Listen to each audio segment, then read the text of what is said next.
In every generation, we face the same cynical question: do nice guys actually finish last? Ancient thinkers like Thrasymachus and Glaucon argued that society operates on the cold logic of might is right. They believed humans only act morally because they are terrified of being caught and punished. Glaucon presented the ring of Gyges to prove it. If you possessed a ring of invisibility that removed all consequences for your actions, would you have any reason to remain good? If human nature is purely selfish and transactional, the very idea of a just person loses its logical foundation. Socrates attempts to answer this challenge by locating the mechanism of justice within a single individual. He quickly realized the difficulty. The human mind is too small and complex to see clearly. Searching for justice inside it is like trying to read blurry, microscopic letters. To read these letters, Socrates decided to scale the experiment up. He proposed building an entire imaginary city from the ground up to serve as a magnifying glass.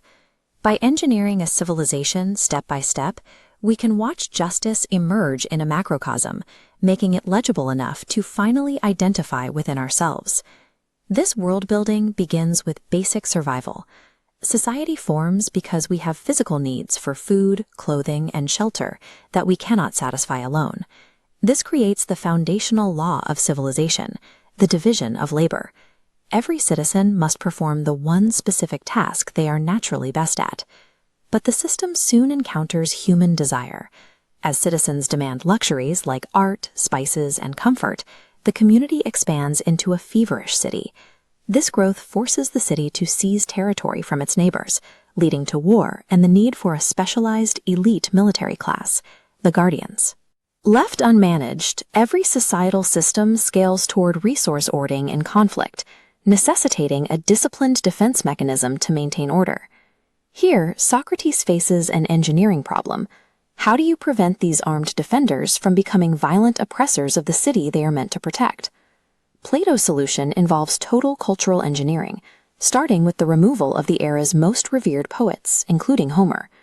Traditional stories depicted the gods as selfish and violent, lessons that would teach young guardians to act with similar cruelty. Instead, the guardians follow a dual curriculum. Gymnastic training builds the physical toughness and aggressive spirit required for combat.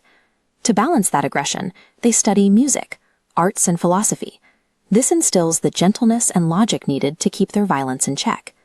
Cultural intake must be precisely calibrated, as unchecked aggression eventually destroys a state from within. Convincing an entire population to accept these rigid roles is a massive logistical challenge. Socrates introduces the noble lie, a manufactured foundational myth designed to cement a social hierarchy based on merit. The myth claims the gods forged different metals into our souls: gold for rulers, silver for guardians, and brass or iron for the working class. Modern readers often share Adeimantus's objection. These guardians are denied private wealth and property. This system seems to make them miserable. Socrates views the city like a statue. A painter doesn't give a statue purple eyes just because the color is beautiful. He uses black, because the beauty of the work depends on the harmony of the whole. Justice prioritizes the cohesive, functioning harmony of the entire system over the isolated happiness of any single class. The city is now complete, allowing Socrates to reveal the actual target of his construction. This entire civilization is a schematic for the human mind. The ruling class with gold souls represents our capacity for reason. The guardians with silver souls represent our spirit, our willpower and passions, and the sprawling working class represents our base appetites and desires. Political and psychological turmoil share a common cause, a structural breakdown where parts of the whole fight for control. This returns us to our starting point. What is justice, and why is it desirable? Plato identifies justice as internal harmony. It is the state where reason, supported by willpower, successfully governs our base desires to keep the internal system stable. In contrast, the unjust life is one of internal collapse. When base desires or blind rage usurp logic, the system breaks down from within, leading to inevitable misery. For Plato, true justice is an internal state, achieved only when an individual completely conquers themselves. Imagine a ring that grants you total invisibility. With all societal consequences removed, would you still choose to do the right thing? This thought experiment strikes at our core motives. It asks if morality possesses intrinsic value, or if it's a social contract invented by the weak to keep the strong in check. Early in the Republic, Socrates' companions offer safe, conventional answers. Cephalus says justice is paying debts. Polemarchus claims it's loyalty, helping friends and harming enemies. Then Thrasymachus crashes the party. He argues that justice is a scam designed by the powerful. In his view, might makes right, and morality is whatever the ruling class dictates to stay in power. In this cynical world, morality is an illusion. We act justly only because we fear the penalty of getting caught. Socrates finds this debate frustrating. Trying to locate the invisible nature of justice inside one human soul is like trying to read tiny text from across a room. He proposes a shift in perspective. Look at the large letters first. He decides to build a hypothetical perfect city from scratch, making the mechanics of justice visible on a macroscopic scale. The strategy relies on a specific assumption. If we can identify how justice functions in an entire society, we can use that blueprint to understand the individual human mind. To hack the code of human psychology, we must first become the architectural engineers of a theoretical utopia. The experiment begins with a city of pigs, a peaceful farming commune where citizens produce only what they need for survival. But humans eventually demand more than survival. They want art, fine food, and comfort. This demand for luxury forces the city to consume more resources than its land can provide. To acquire those resources, the city must take land from its neighbors. This makes war an absolute certainty. This new reality requires a specialized class of professional warriors, the elite guardians. The desire for luxury necessitates a military force so powerful it could easily turn on its own citizens if left unchecked. This creates a paradox. The city needs soldiers who are fierce toward enemies, but gentle toward their own people, behaving like perfectly trained watchdogs. Socrates solves this through rigorous social engineering. The guardians undergo a lifelong balance of gymnastics for physical resilience and music for mental harmony. This environment is strictly controlled. Socrates banishes complex musical scales and forbids any stories of gods who lie, cheat, or show weakness. To stabilize this society, the state sponsors a noble lie called the myth of metals. According to the myth, every citizen's soul has a metal determining their class: gold for rulers, silver for military, and bronze for workers. In this radical meritocracy, a bronze-souled child of gold parents must be demoted, and a gold-souled child of workers must rise.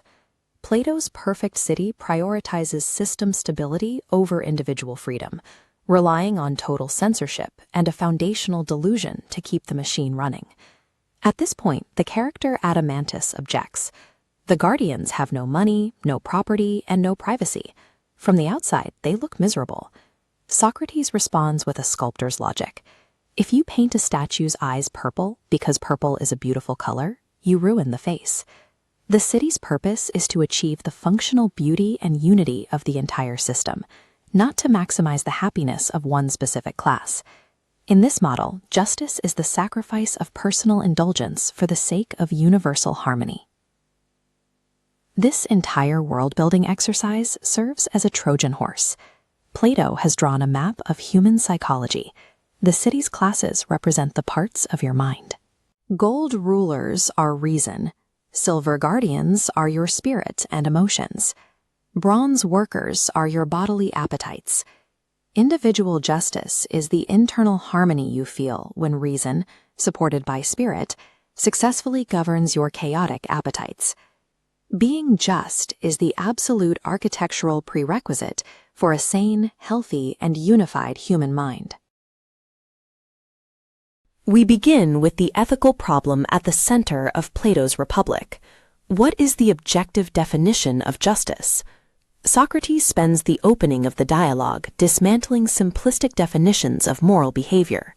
He challenges the idea that justice is merely literal honesty, or a tribal loyalty that favors friends over enemies. The sophist Thrasymachus breaks into the conversation with a more aggressive claim, that justice is simply the interest of the stronger. He views it as a tool created by rulers to keep their subjects in check. Glaucon expands the cynicism by framing justice as a social contract. In this view, we act justly only because we are weak and fear the consequences of being victims of injustice ourselves. To test this, Glaucon uses the ring of Gyges. He argues that if any man could wear a ring and disappear, escaping all consequences, he would follow his own self-interest every time. Thoughtful, Socrates realizes he cannot defeat this absolute cynicism by analyzing individual behavior. He needs a different analytical framework to prove justice is inherently valuable. He proposes a shift in methodology to find the answer.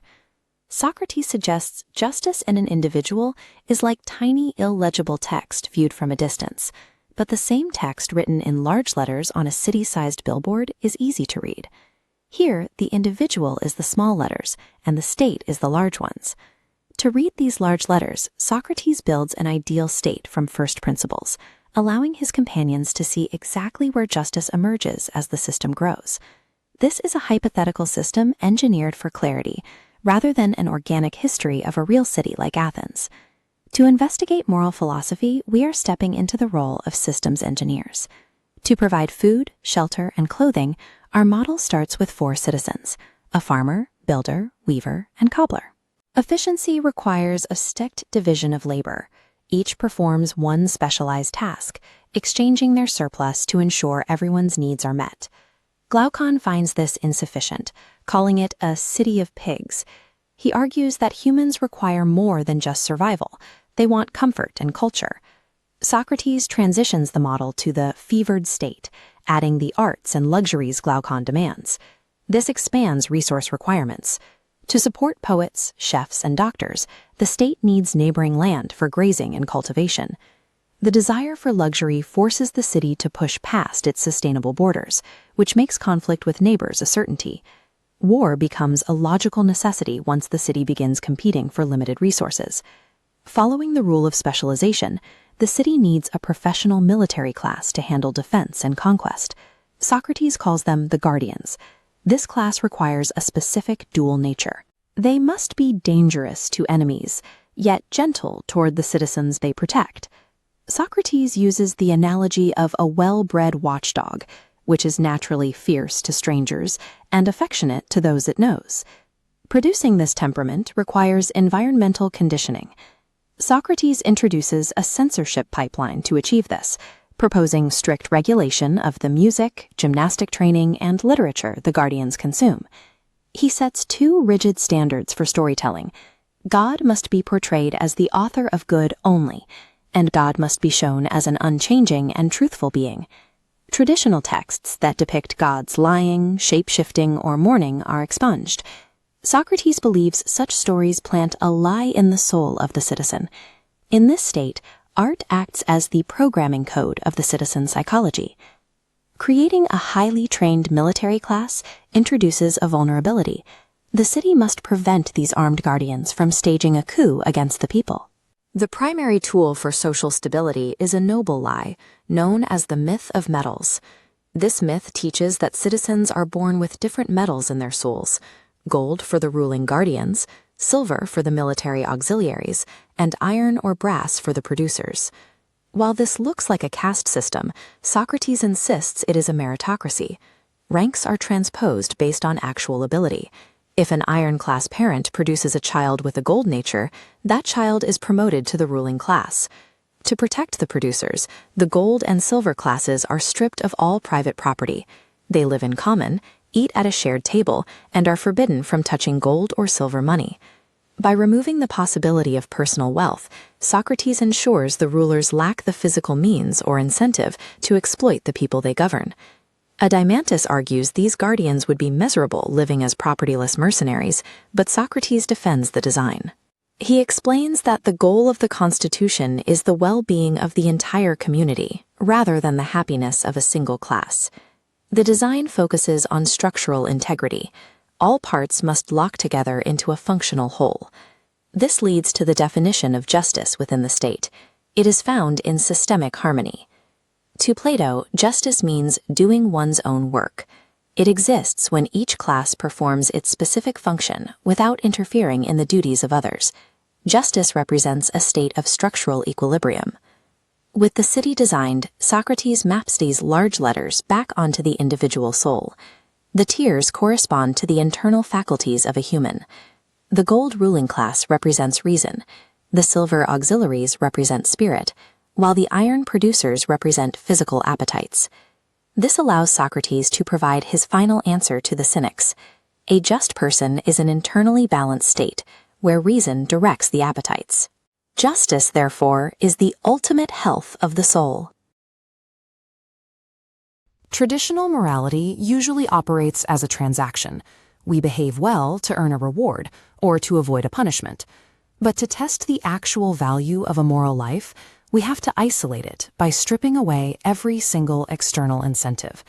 The early dialogues of Plato's Republic attempt to define justice through simple maxims, like telling the truth or paying your debts.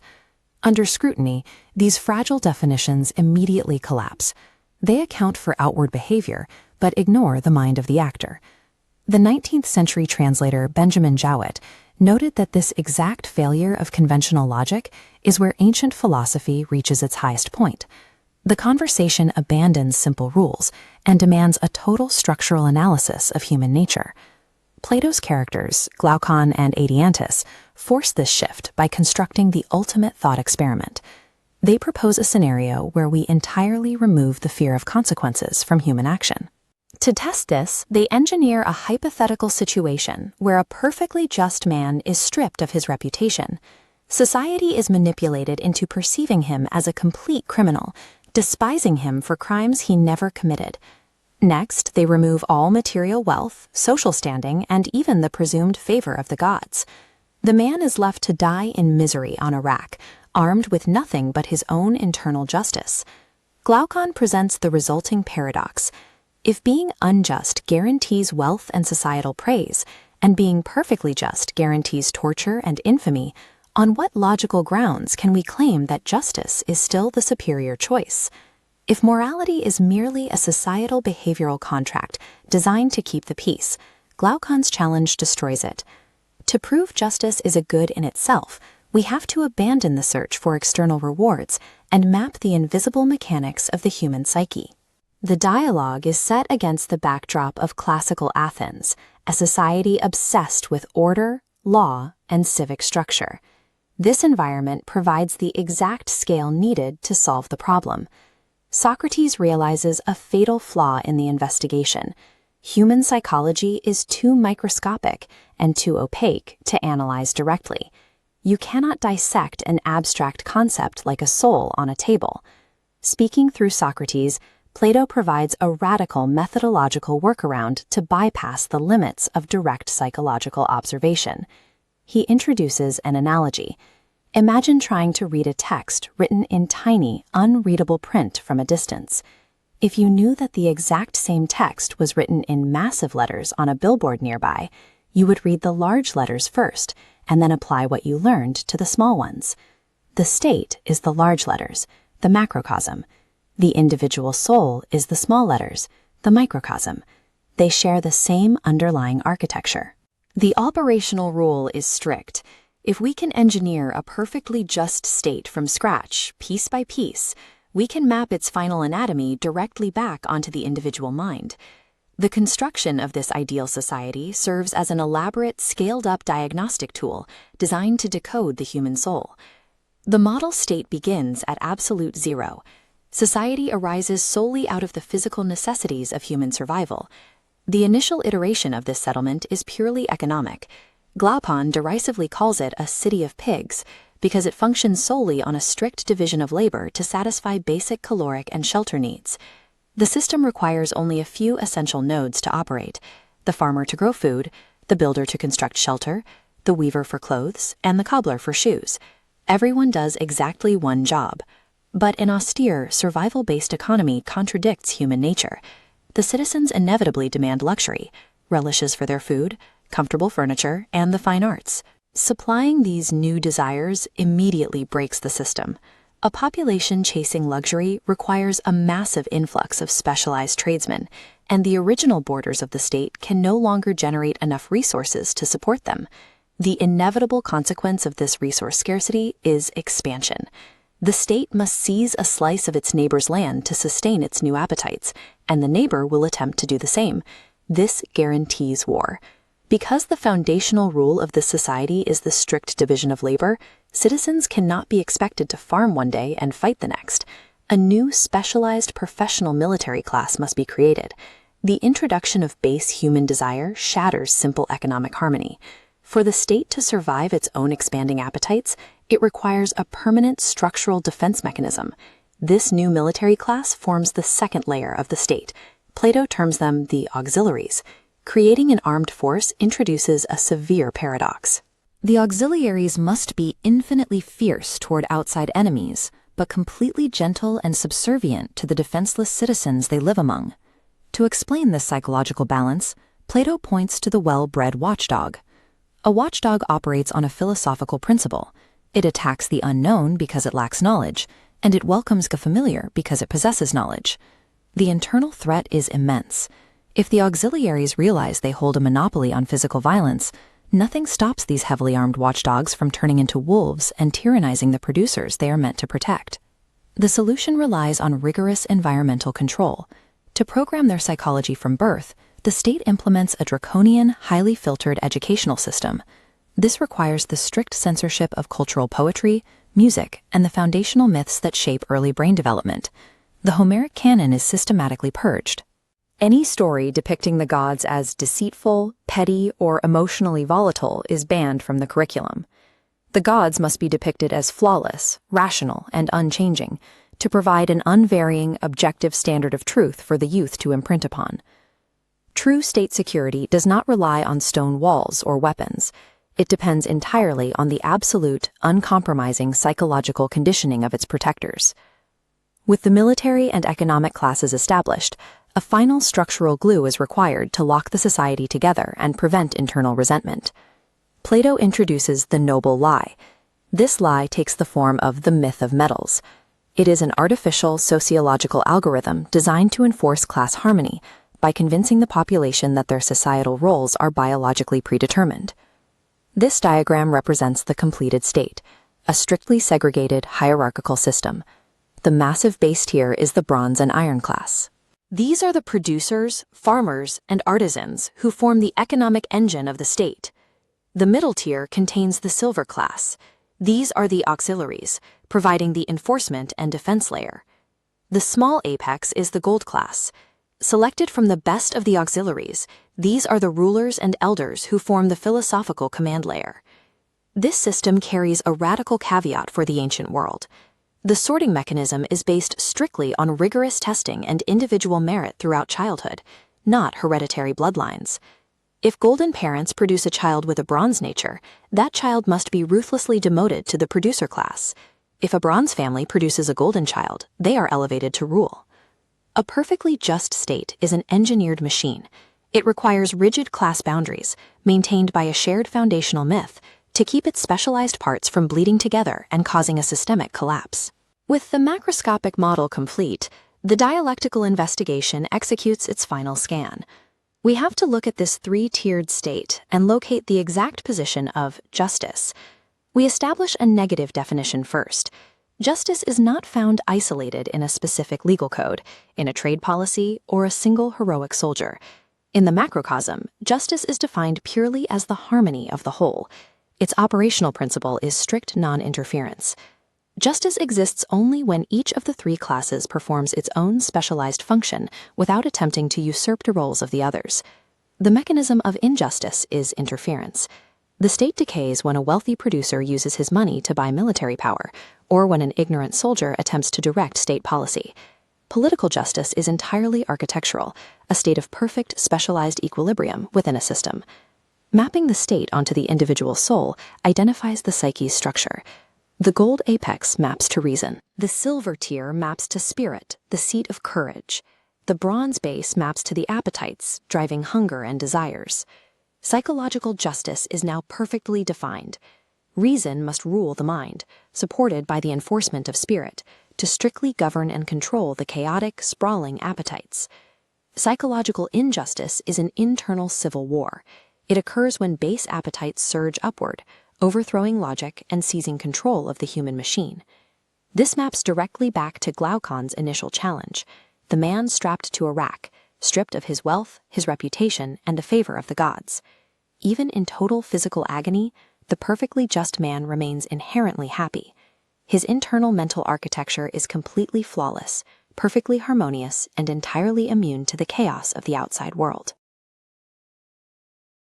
The foundational text of Western political philosophy does not begin in a classroom. It begins at the festival of Bendis in the port city of Piraeus, amidst a crowd of citizens, merchants, and a promised horseback torch race. Amidst this noise, Socrates establishes a single, uncompromising objective: to locate the absolute, uncorrupted definition of justice. Benjamin Jowett, the dialogue's most influential English translator, approaches the text as a structural dismantling of human morality, looking past the surface-level conversation to find a rigorous logical architecture. Socrates initiates the first phase of this dialectic by testing the older generation. He probes the unconscious, traditional morality held by the patriarch Cephalus and his son Polemarchus. For them, justice is entirely transactional. It means paying your debts, telling the truth, helping your friends, and harming your enemies. It is a ledger of external actions. Socrates collapses this framework with a single variable. If you borrow a sword from a friend, and that friend later goes mad, returning the weapon is technically paying a debt, but arming a madman results in evil, and an act of justice cannot logically produce an evil outcome. This reveals that justice cannot live in the action itself. If the exact same behavior, returning a debt, is virtuous in one moment and catastrophic in the next, then the justice of the act must depend on the internal wisdom and state of the person performing it. This philosophical deadlock is violently interrupted by Thrasymachus the sophist. He injects the cynical, realpolitik view of the world into the discussion. Thrasymachus argues that might makes right. In his view, justice is an illusion. It is nothing more than the rules written by the ruling class to serve their own interests. Socrates parries his attack using the analogy of the arts. He points out that a true physician does not practice medicine to benefit himself. He practices it to heal the patient. True authority operates for the benefit of the subject. But another student, Glaucon, realizes this defense is incomplete. To truly understand justice, he insists, they must push the argument to its absolute extreme and test the virtue in a total vacuum. This schematic visualizes Glaucon's famous thought experiment, the ring of Gyges. If a man possesses a ring that makes him invisible, removing all fear of punishment, loss of reputation, and social consequences, will he still act justly? Glaucon establishes a brutal parameter for the rest of the text. Socrates must prove that a perfectly just man who is tortured, impoverished, and perceived by the world as wicked is still inherently happier than a completely unjust man who is praised, wealthy, and rewarded. Every real-world example of justice is polluted by external incentives. To observe the invisible virtue of justice itself, without the noise of reputation or reward, Socrates has to invent an entirely new methodology. Socrates now faces an impossible task. He must locate and define an abstract, invisible property residing deep within the architecture of the individual human soul. The soul is too small to read with the naked eye. Socrates shifts the investigation to a different scale, proposing to read it in massive, legible letters. He builds an entire state from scratch to look for justice there. This establishes the core operational rule of the text. In Plato's framework, ethics and politics are topologically identical. The macrocosm behaves exactly like the microcosm. Socrates constructs this ideal city as an ethical microscope, using political structures to isolate and magnify the nature of the individual soul. This flowchart maps Socrates' initial simulation. He begins with a primitive, healthy society based entirely on basic human needs and a strict division of labor: a farmer, a builder, and a weaver. This system maintains perfect equilibrium. Then, Glaucon introduces a disrupting variable: the human desire for luxury. Citizens want comforts beyond bare survival. The systemic consequence is scarcity. To feed these desires, the city must acquire more resources by seizing neighboring land, inherently producing conflict. Because the foundational rule of the city is the division of labor, a shoemaker cannot suddenly pick up a spear and become a soldier. A new, specialized class is mathematically required.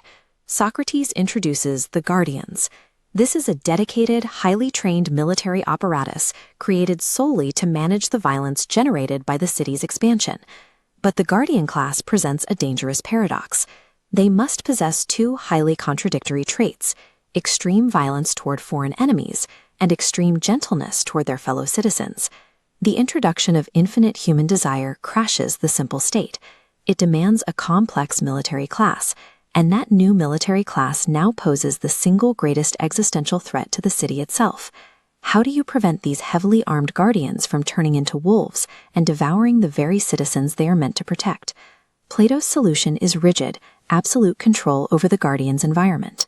He engineers their psychological inputs from birth, heavily regulating music, poetry, and gymnastics. The primary targets of this censorship are the cultural pillars of Greece, the venerated works of Homer, and the dramatic poets. Homer is banned because his narratives create chaotic psychological inputs. Stories of weeping heroes, deceitful gods, and extreme emotional outbursts corrupt the baseline reality of the youth, teaching them that instability is natural. This equalizer visualizes the soul, balancing spirit against reason. Chaotic inputs skew the psyche. Excessive gymnastics causes brutality, while Lydian harmonies cause weakness. Socrates demands a purgation. Using only martial Dorian scales and expurgated poetry, the psyche locks into a permanent state of temperate courage. For Plato, aesthetics function as a programming language for the human mind. Controlling what a citizen hears and sees becomes the ultimate security apparatus of the state. After engineering the physical and psychological environment, the state requires a final, unifying narrative to ensure absolute societal cohesion. This three-tiered pyramid models the noble lie, or myth of the metals.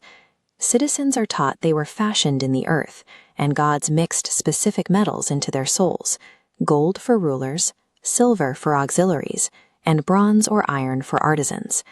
This is a foundational myth required to eliminate class resentment. It establishes an absolute boundary. Those with gold and silver in their souls are forbidden from owning private property, ensuring they govern out of duty, not greed. But the system relies on a radical departure, the transposition of ranks. If a golden parent has a bronze child, that child drops to the artisan class. If a bronze parent has a golden child, they rise. Merit dictates placement. The noble lie serves as the structural mortar of the city.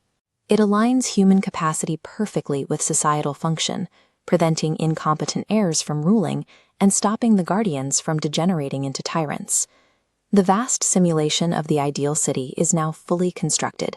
The large letters of the state are finally legible. So, returning to the question that started the dialogue, where within this massive political architecture is justice located? Justice is not found in a single class, nor is it a specific action. Justice is the overarching harmony of the whole system.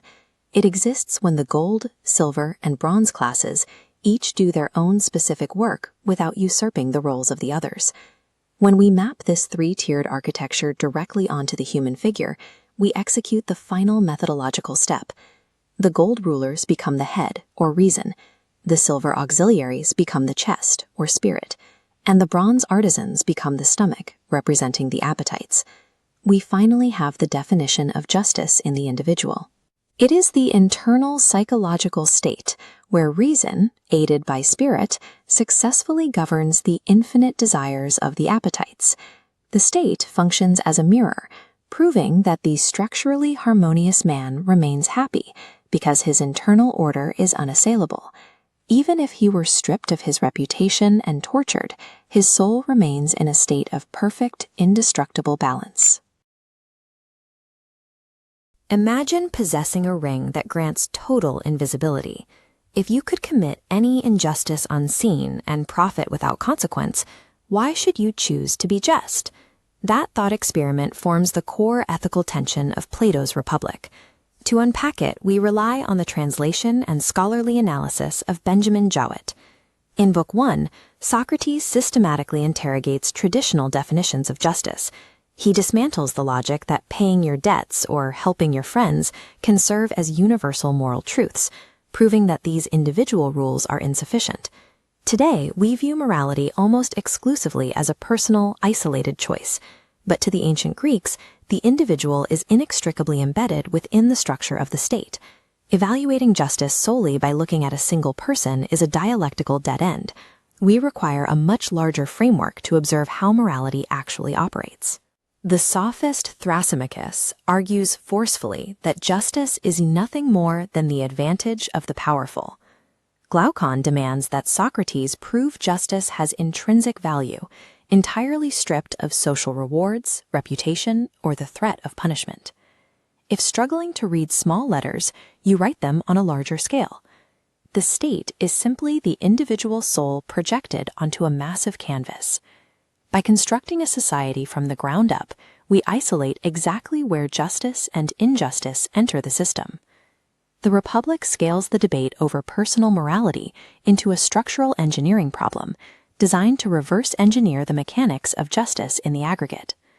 Plato establishes a bedrock axiom: the state originates strictly from human deficiency. No single person is biologically or economically self-sufficient. This diagram maps the resulting city of pigs, a perfectly balanced agrarian economy based entirely on the division of labor between husbandmen, builders, and weavers to meet baseline survival needs. The flow of resources here is steady. The system functions in total peace and perfect equilibrium. Glaucon rejects this survivalist model. Human nature demands luxury, art, spices, comforts, and excess. Watch what happens to the grid when the luxury is introduced. Overlapping nodes of specialized, non-essential labor inject into the system. The network bloats, accelerating outward until it violently crashes into the boundary line of neighboring territory. The mathematical consequence of infinite expansion in a finite space is the annexation of your neighbor's land. That expansion guarantees war. A complex, fevered society cannot survive its own runaway growth. It requires the installation of a new, highly specialized architectural layer, a dedicated military class. Plato calls this specialized defense class the guardians or the watchdogs. They are required to defend the expanding borders of the fevered state. This node visualizes the central engineering paradox of the guardian. The left half must pulse with the volatile aggression required to annihilate enemies. The right half must maintain the calm reason needed to avoid slaughtering its own citizens. Plato solves this with the analogy of a noble dog. A watchdog is gentle to what it knows, acting on a crude form of philosophy, and is aggressive only toward the unknown. Raw physical gymnastics cannot achieve this precise psychological balance. Constructing the guardian requires absolute control over their environmental inputs. This brings us to Plato's most controversial systemic solution: the absolute censorship of foundational myths, art, and poetry. He outright bans the works of Homer and Hesiod.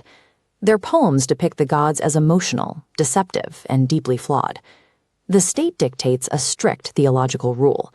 To prevent youth from mimicking divine flaws, God must be represented as utterly unchanging and strictly the author of good. This purgation extends beyond literature. It drills down into the acoustic structures and frequencies of music itself. This visualization demonstrates the musical shift.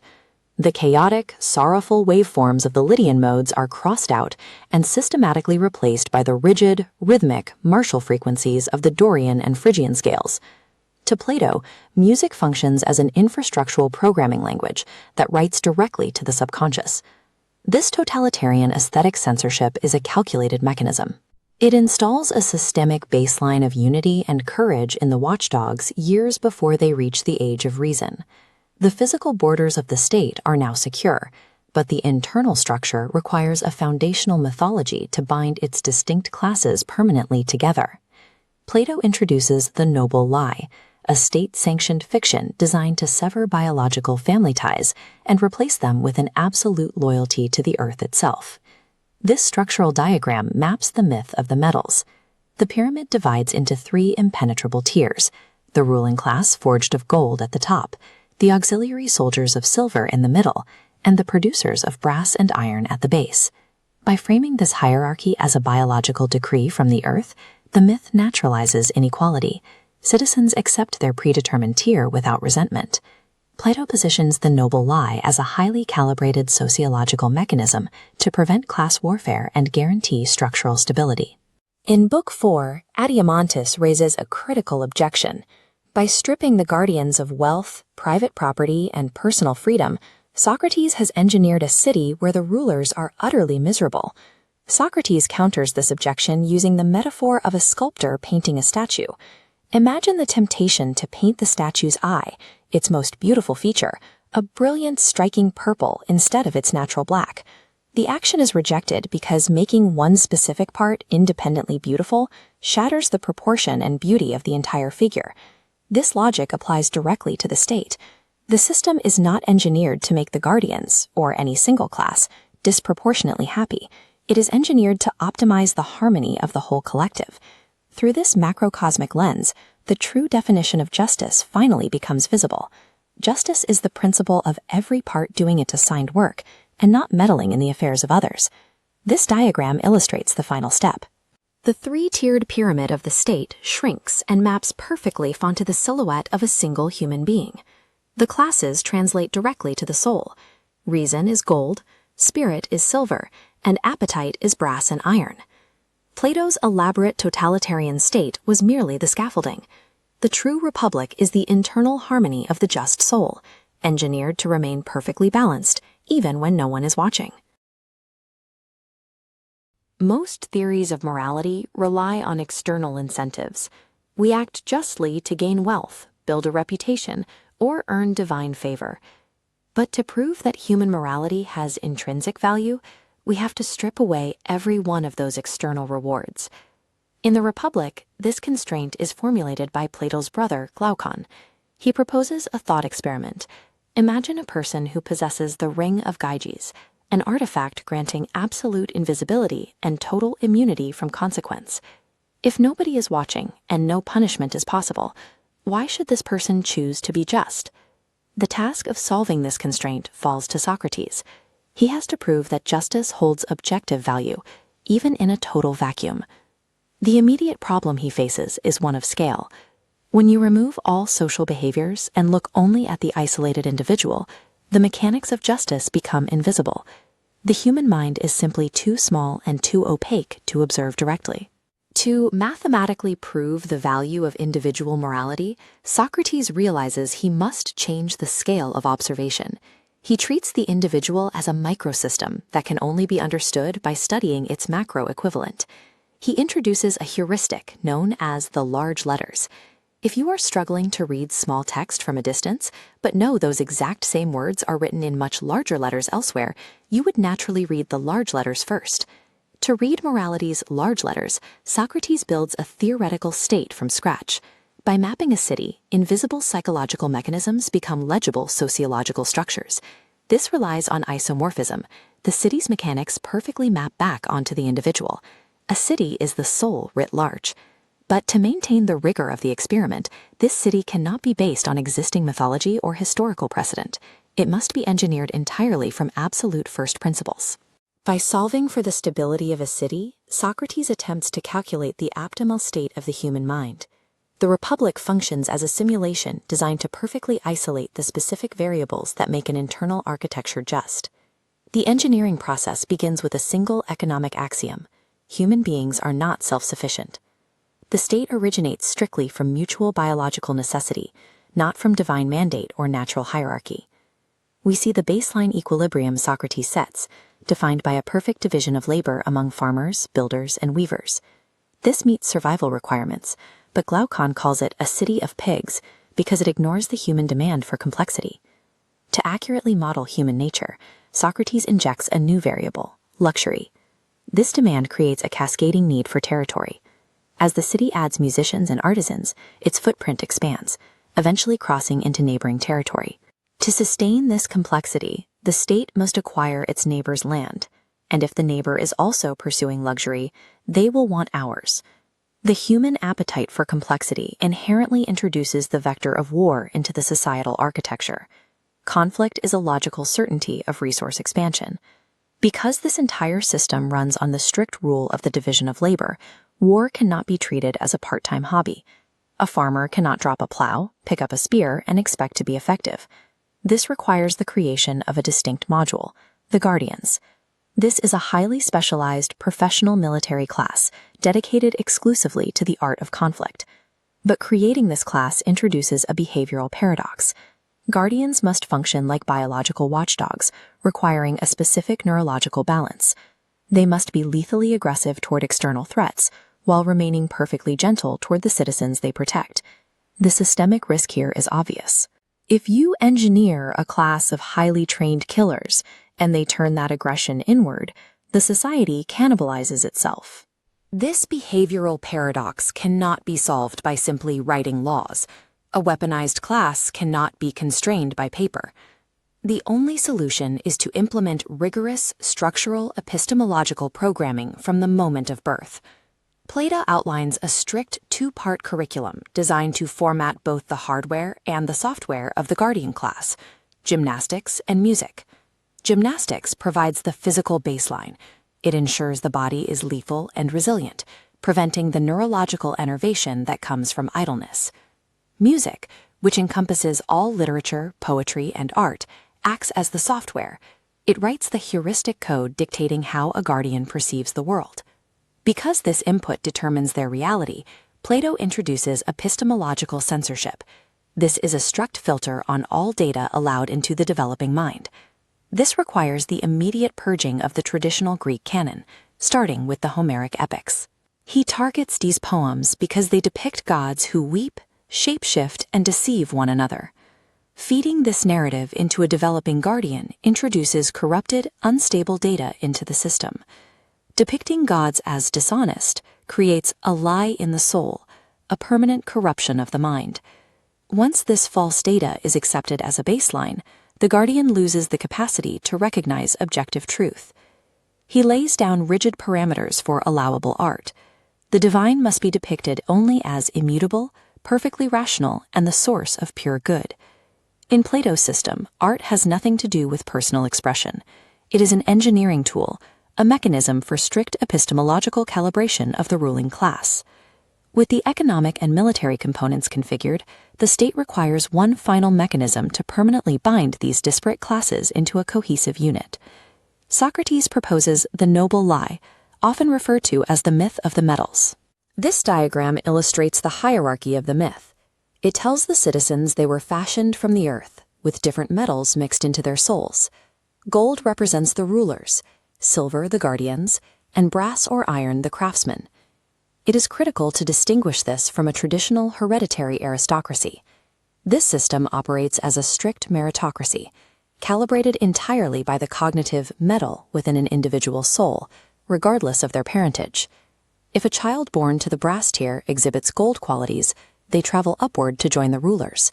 Conversely, if a gold tier parent produces a brass child, that child drops to the base tier.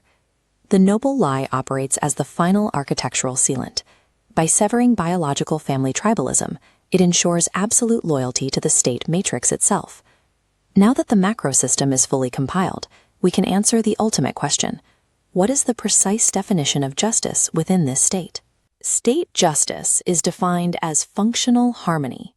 It is the state of equilibrium achieved only when every class executes its specific division of labor without interfering with the roles of the others.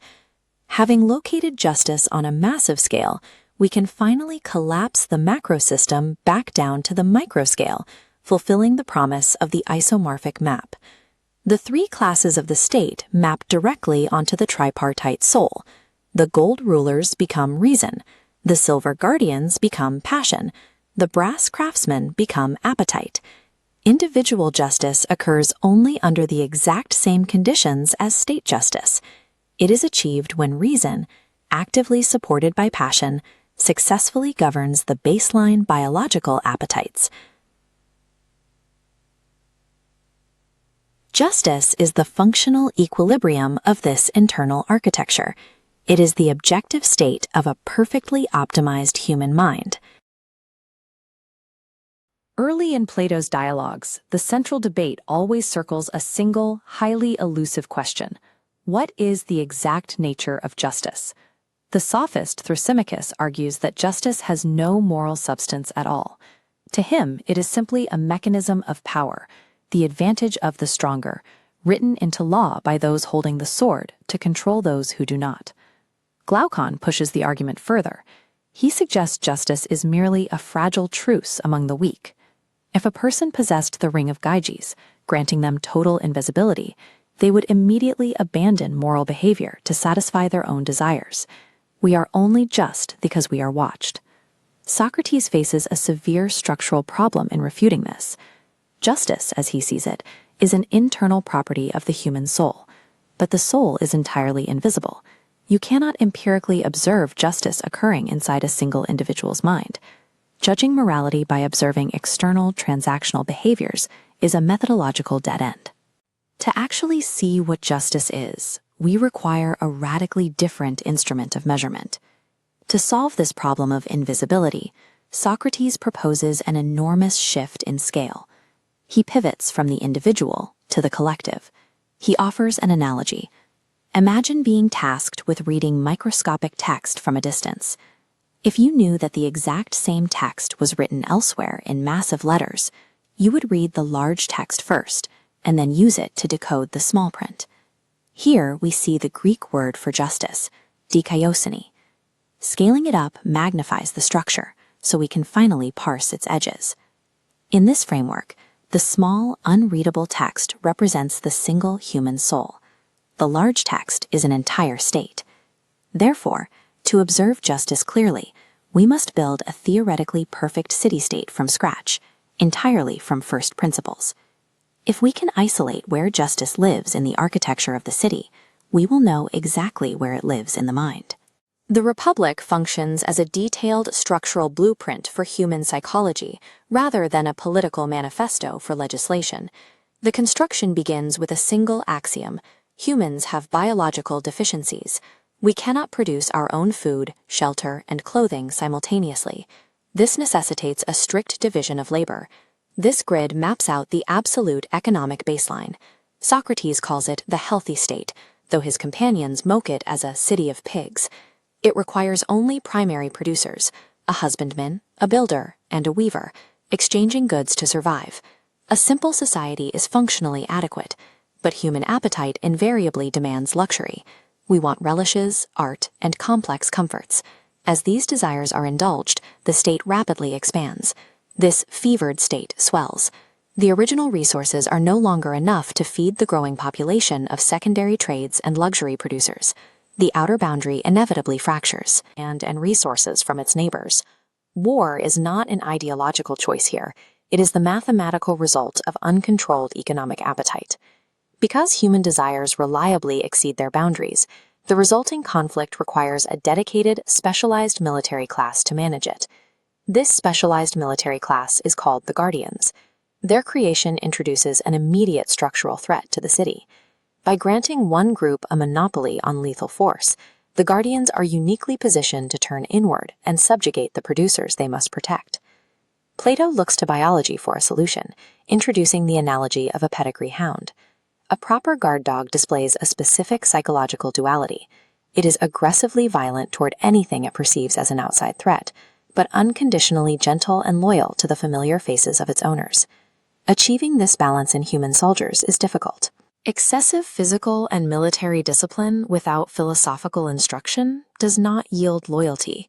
It simply produces brutalization. The state cannot rely on written rules or oaths to control a military with superior force. It must meticulously engineer the psychological baseline of the Guardians themselves to ensure systemic loyalty. Plato completely rejects the idea of granular legislation. You cannot effectively outlaw bad behavior once the population's core psychology is already corrupted. Instead, he establishes two pillars of foundational engineering: gymnastic for physical and spirited discipline, and music, which encompasses literature and aesthetic inputs to create unconscious harmony. This brings us to Plato's stringent censorship requirements. He specifically targets the foundational texts of Greek culture, the poems of Homer and Hesiod. In our ideal city, these revered texts are heavily redacted. The redactions filter out any depiction of the gods behaving with deceit, weakness, or malice, or poetry that portrays the afterlife as a terrifying abyss. The logic driving this censorship is strictly functional. Exposing impressionable youth to flawed, erratic deities fractures their internal sense of rational order. Depicting a horrific underworld generates an unmanageable fear of death, compromising their effectiveness in battle. In the ideal state, art serves as an unconscious programming language used to determine stability, stripped of its role as mere entertainment. With education secured, the architecture requires one final element to maintain its rigid structure, a unifying foundational myth, explicitly termed the noble lie. This pyramid structure illustrates the myth of the metals, deployed as a societal operating system to bind citizens to their designated functions. Every citizen is taught that the earth birthed them with a specific metal mixed into their soul. Those infused with gold are the philosopher rulers, those with silver are the auxiliaries, and those with bronze and iron are the producers. The system functions as a strict meritocracy. A bolden child born to bronze parents must be transposed upward to prevent systemic collapse. With this rigid political architecture fully constructed, the large letters are complete. We can now read them to decode the invisible human soul. We return to the central premise established at the beginning. We reverse the lens, using the macro to read the micro. This side-by-side alignment allows us to map the entire state directly onto the individual human mind. The lowest tier of the city, the producers and their economic drives, corresponds to the human gut. This is the appetite, the seat of our biological and material desires. The military tier aligns with the chest. This is the spirit, or drive, representing our capacity for courage, anger, and honor. Finally, the ruling tier maps to the brain. This is reason, the faculty capable of calculating truth and long-term good. This is the principle of isomorphism. The economic and military classes of the city are the exact structural equivalents to the biological and psychological drives of a single human being. We have discarded the cynical and transactional definitions of morality. So what actually is justice? Plato's ultimate conclusion is that justice is an objective, internal architectural harmony of these three faculties. It requires a strict hierarchy to function. Reason must rule the mind. Spirit must enforce reason's dictates, acting as its ally. And appetite, the largest and most chaotic part of the soul, must absolutely submit to both. Injustice represents a systemic rebellion, a state where the appetite or the spirit violently overthrows reason to seize control of the human operating system. True societal decay cannot be repaired by drafting new laws or shifting policy.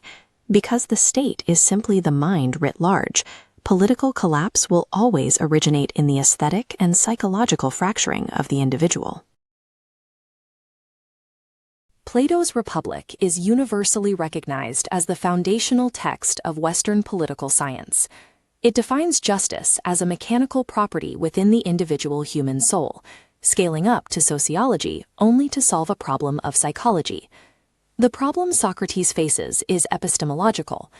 Justice in a single human being is invisible.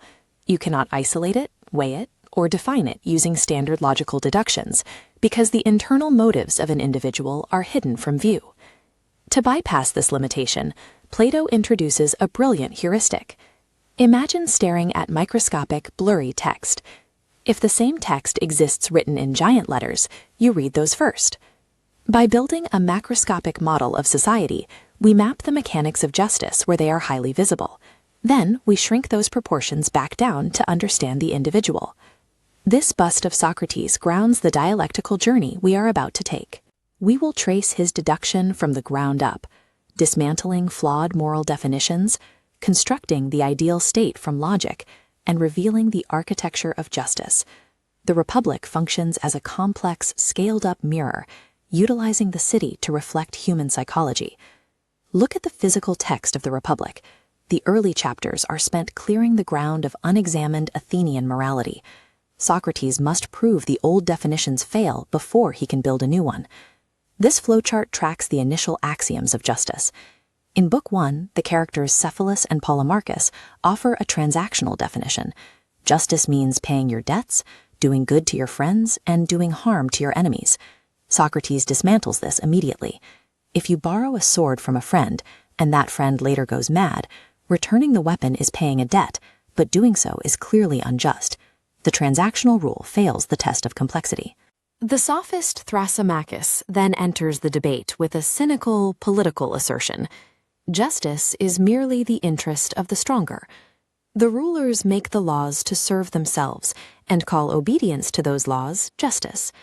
Socrates counters using the analogy of the arts. A true physician operates for the good of the patient, not for the physician's wealth. Therefore, a true ruler, practicing the art of governance, operates strictly for the good of the subjects. Glaucon pushes the stress test to its absolute limit with the thought experiment of the ring of Gyges. He demands Socrates prove that justice is valuable in itself, even if a person possesses a ring of invisibility, can commit crimes without detection, and faces zero social or divine consequences. Stripped of external rewards, reputation, and the fear of punishment, all conventional definitions of justice collapse. This philosophical void forces Socrates to engineer a society from first principles. To answer Glaucon, Socrates initiates the heuristic. He shifts the scale of the inquiry from the individual to this blank coordinate grid, what he calls the city in speech. The base layer of this city forms around pure human necessity. One person farms, another builds, another weaves. This is the city of pigs, a peaceful, subsistence-level society built entirely on the division of labor. Glaucon rejects this simple survival. He demands the comforts of a modern state: rich food, fine furniture, art, and luxury. Comfort requires surplus. Generating surplus requires extracting resources from neighboring lands. The mathematical consequence of luxury is the guarantee of war. To execute and survive this war, the city requires a highly specialized, dedicated military apparatus, the guardian class. This creates an immediate, fatal paradox. The guardians possess the raw physical violence required to destroy the enemies of the state, which means they also possess the power to oppress the very citizens they are assigned to protect. The survival of this conceptual city moves beyond physical walls. It rests on the rulers, the wisest of the guardians, to preserve the educational system, ensuring that the internal psychology of the warrior class remains aligned with the city's laws. This internal discipline, once set in motion, becomes the self-sustaining engine of the state's survival. As Oxford translator Benjamin Jowett notes, Plato recognizes that minute legislative enactments are useless if the underlying character of the citizens is flawed. In the Republic, pedagogy, rigorous, highly controlled education, is the primary tool of statecraft. The curriculum is precisely calibrated.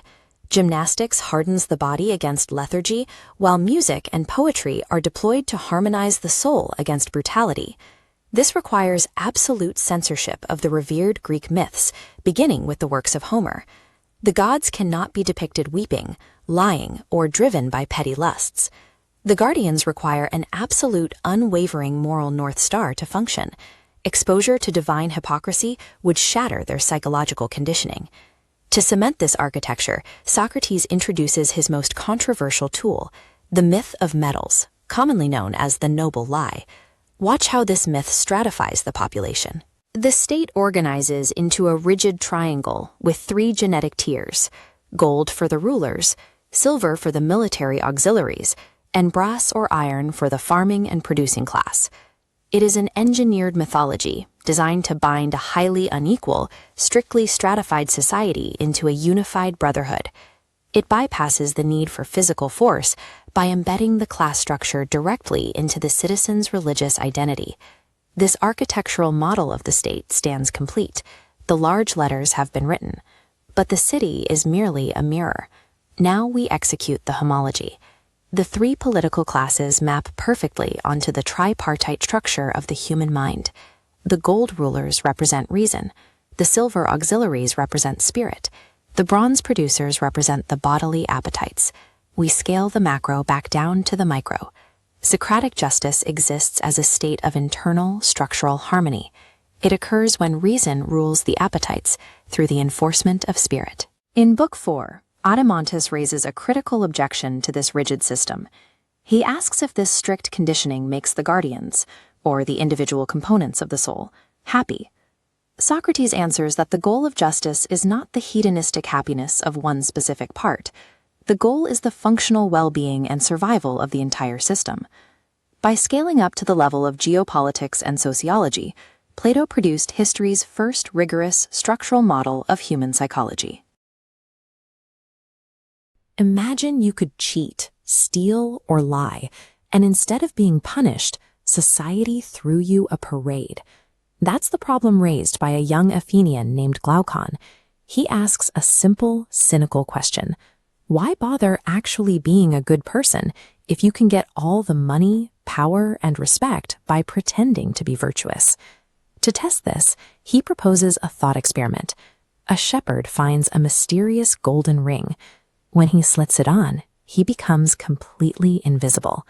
If you knew you could get away with absolutely anything without facing any consequences, would you still follow the rules? A philosopher named Thrasymachus takes this even further. He argues that the very concept of justice is a scam, a tool invented by the strong to keep the weak in line. Might makes right. This brings us to Socrates. He's challenged to prove something incredibly difficult, that justice is an internal, invisible power that guarantees a happy life, even if you're tortured and hated by everyone around you. To solve this, Socrates proposes an unusual method. He says the human soul is too small and complex to examine directly. It's like trying to read tiny, illegible handwriting from far away. To see how it works, we must build a giant, magnified version of the mind from scratch. We must build a city. Plato's city uses the scale of a state to provide a magnifying glass for the human mind. Socrates starts his city at the biological baseline. People need food, houses, and coats, so farmers, builders, and weavers cluster together to trade. It's a perfectly peaceful, highly efficient settlement based on a simple division of labor. But human nature reaches beyond survival. We crave roasted chestnuts, fine art, and comfortable sofas. Satisfying this appetite for luxury forces the city to expand its physical footprint. To get that extra land, the city has to take it from its neighbors, and they want to take ours. According to Socrates, this unyielding desire to sustain a luxurious lifestyle is the origin point of war. Now that the city has wealth to protect and borders to expand, it requires a specialized, full-time military. Socrates calls this new class the guardians. But this introduces a massive paradox. These soldiers must be lethal and vicious toward outside threats, yet perfectly gentle and loyal to their citizens. Arming a faction of society creates a ticking time bomb. If these soldiers turn their aggression inward, they become tyrants. Engineering their loyalty becomes the single most critical survival problem for the state.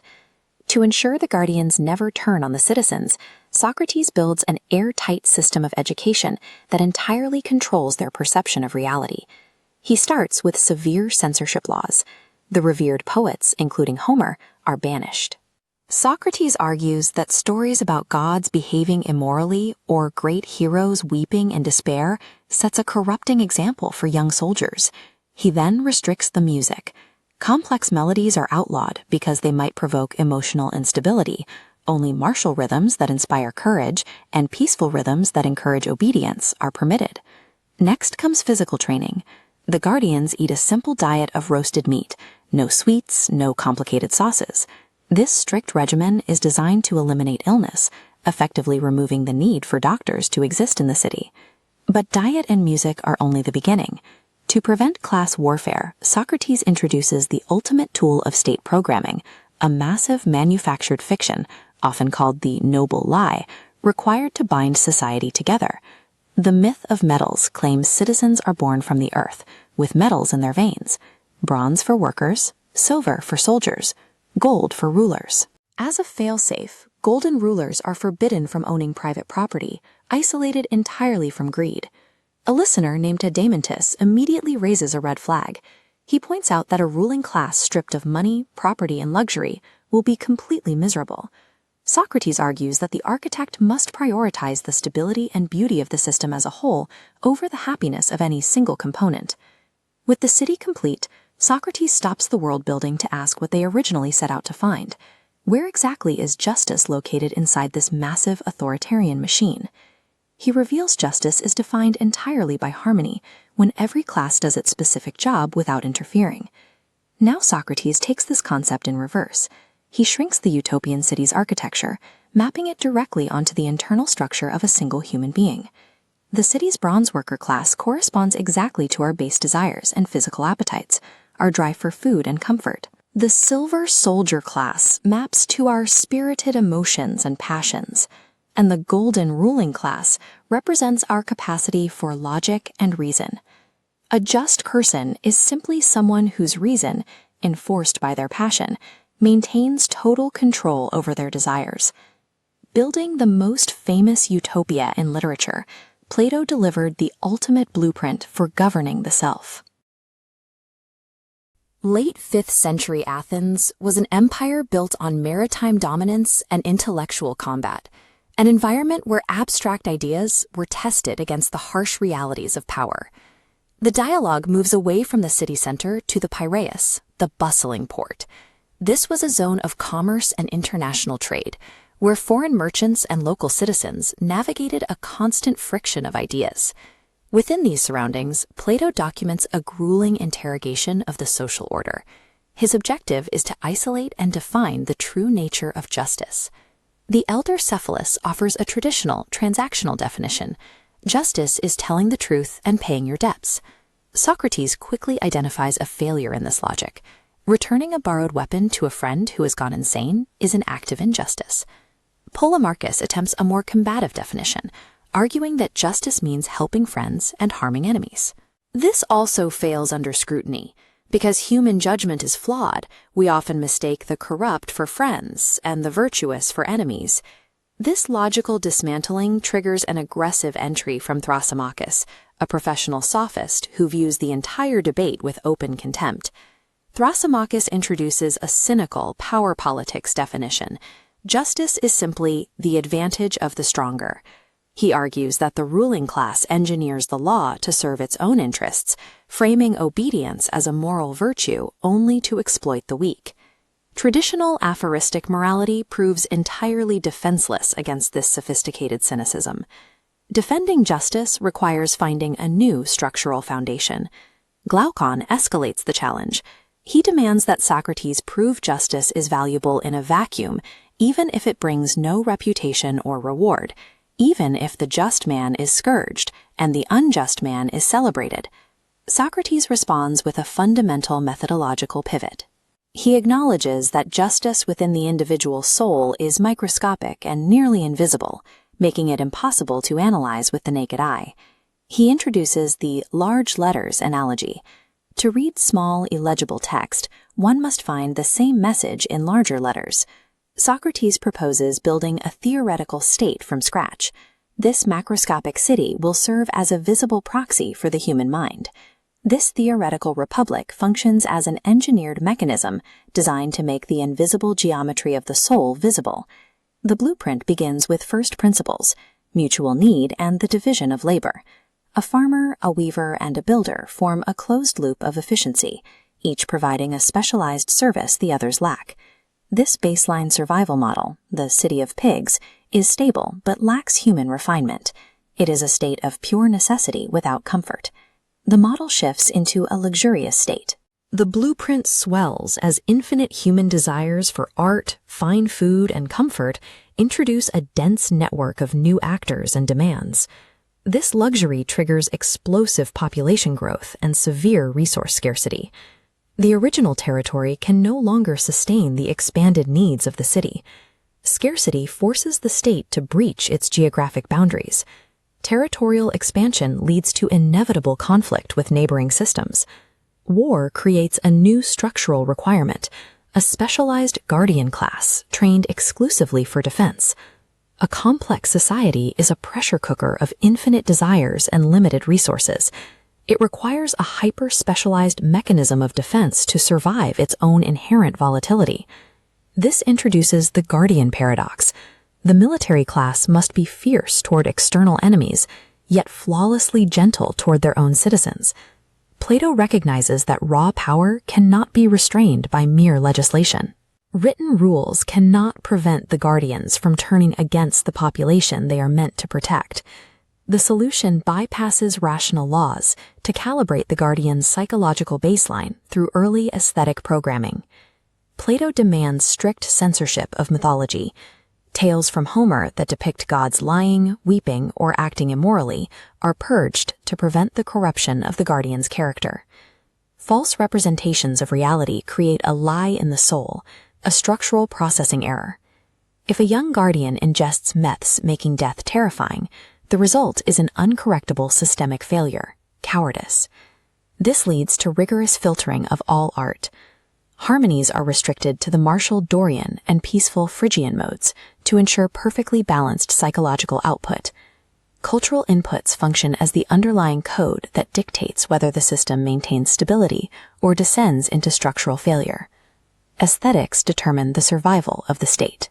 Adeimantus objects to this blueprint, noting that the guardians are stripped of property, wealth, and freedom. Structurally, they appear to be the most miserable members of the city. Socrates responds with the analogy of a marble statue. A painter might be tempted to color the most beautiful part of the body, the eye, with the most beautiful pigment, purple. This completely destroys the statue's aesthetic unity. To function aesthetically as an eye, the feature must be painted a natural black, so the entire sculpture remains a coherent whole. The system prioritizes the functional integrity of the entire organism. Success is measured by the unity of the whole, where every part is constrained to serve the balance of the system. This logic produces a finalized three-tiered architecture: gold rulers at the peak, silver auxiliaries in the center, and the bronze craftsman at the base. Here, justice is each tier performing its natural work without interference. Now, the state's large letters translate to the individual. Gold rulers reflect the head's rationality. Silver auxiliaries represent the chest's spirited courage. Bronze workers correspond to the stomach's appetites. In a just person, reason rules the mind, spirit executes reason's commands, and the chaotic appetites are kept in strict check. This internal alignment makes the soul's value independent of external rewards. A soul in disharmony is miserable regardless of its reputation, while a soul in balance possesses an inherent worth that no tyrant can seize. Justice is the metaphysical harmony of the system. Every element of the soul performs its natural function in perfect concert with the whole. Imagine you found a magic ring that allowed you to vanish without a trace. You could steal, commit crimes, or destroy your enemies, and no one would ever know. If you are entirely free from the threat of punishment or public shame, why should you ever choose to be good? This is the exact trap laid out in the opening pages of Plato's Republic. The philosopher Thrasymachus pushes the issue further, arguing that justice is a complete illusion. He claims it is nothing more than a set of arbitrary rules invented by the strong to control the weak. The burden of defending morality falls to Socrates. To win the argument, he has to prove that justice has intrinsic value to the human soul. He must show that being a good person is inherently better than being a villain, even if the villain gets all the rewards and the good person gets nothing but grief. Socrates realizes he can't prove this by looking directly at a single person. The human mind is too dense, too tangled, and too small to read clearly, so he proposes looking at the problem in large letters. He suggests that they construct a massive, hypothetical city from scratch, entirely in their minds. They will organize its economy, map out its laws, and trace exactly where justice lives within its walls. Once they find it on a grand scale, they can shrink it back down to fit a single human being. To solve the deepest moral crisis, engineer the entire concept of human civilization. The city starts out of pure pragmatism. Humans are vulnerable and we need each other to survive, so the founders divide the labor. You get a simple, highly functional economy of farmers, builders, and weavers, all trading their specific skills. But humans are rarely satisfied with bare necessities. Soon the citizens demand luxuries, fine art, rich sauces, and heavy furniture. To support this bloated lifestyle, the city has to expand its footprint. It starts seizing neighboring land and resources, and the inevitable result is war. Because they are now surrounded by hostile neighbors, the city requires a specialized, highly trained military class to protect its borders. Plato calls them the guardians. Warning tone. This creates an immediate structural flaw. A warrior class strong enough to repel foreign armies is also strong enough to turn inward and subjugate its own citizens. The protectors can easily become tyrants. To prevent this, Plato installs a psychological firewall. He institutes absolute state censorship over all music and literature. The goal is to rigorously program the emotional responses of the guardian class from early childhood, ensuring they remain fiercely loyal and completely disciplined. This means exiling the most revered poets of the ancient world, like Homer. Socrates argues that if young soldiers read stories of the gods committing acts of betrayal or see legendary heroes weeping in grief, they will internalize that fear and moral corruption. In this hypothetical state, art is stripped of its status as passive entertainment. It is heavily regulated as a matter of strict national security, dictating whether the city survives or collapses. With the population expanding and specialized roles solidifying, maintaining order requires a rigid class structure. To prevent the citizens from violently rebelling against their assigned stations, Socrates proposes a powerful, state-sanctioned fiction. This diagram illustrates a social hierarchy based on what Plato called the myth of the metals. The state will teach the citizens a religious doctrine claiming the gods infused everyone's blood with a specific metal: gold for the rulers, silver for the soldiers, and brass or iron for the workers. To ensure the system remains a pure meritocracy, the state imposes extreme sacrifices on the highest tiers. The gold and silver classes are strictly forbidden from owning private property, holding personal wealth, or even having private families.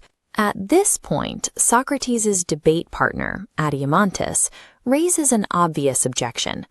By stripping the rulers of all wealth and personal freedom, hasn't Socrates designed a system where the absolute leaders of the city are utterly miserable? Socrates answers with a metaphor about painting a statue. If you take a brush and paint the eye of a statue a brilliant, glowing purple, you might make that specific feature beautiful, but you ruin the realism of the face. A just society is not achieved by maximizing the freedom or happiness of any one specific class. It is achieved by ensuring the perfect, harmonious function of the entire collective machine. With the architecture of the utopian city complete and stabilized, Socrates pivots inward. He takes the large letters of society and shrinks them back down to the scale of individual human psychology. This diagram reveals the core metaphor of the Republic. The three rigid tiers of the imaginary city correspond exactly to three distinct warring factions inside every single human mind. The massive working class, made of brass and iron, represents our appetites. These are our primal, insatiable desires for food, wealth, and physical pleasure. The silver guardian soldiers represent the spirit. This is our capacity for passion, courage, emotional drive, and righteous anger. Finally, the gold ruling class represents reason, the logical, philosophical intellect designed to perceive truth and safely guide the entire system. Socrates can finally define justice. It is an internal state of order. Justice occurs when reason, supported by the discipline of spirit, holds absolute control over the chaotic, destructive appetites. This completely dismantles Thrasymachus and his cynical trap. If you find a magic ring and use it to steal, you haven't won anything. All you've done is allow your lowest appetites to stage a coup, plunging your soul into a state of miserable civil war. True justice is the ultimate form of self-mastery. It establishes an internal harmony so stable and so powerful that the external rewards, punishments, and judgments of the outside world simply cease to matter. Imagine you stumble upon an ancient, tarnished gold ring. Slide it onto your finger, and the world warps around you. You've become a ghost, untouchable and invisible to everyone. If you could rob a bank, destroy your rivals, and take whatever you wanted with zero chance of facing a single consequence, why should you still bother being a good person? The ancient Greeks wrestled with this exact dilemma. Some thinkers, like the philosopher Thrasymachus, argued that you shouldn't.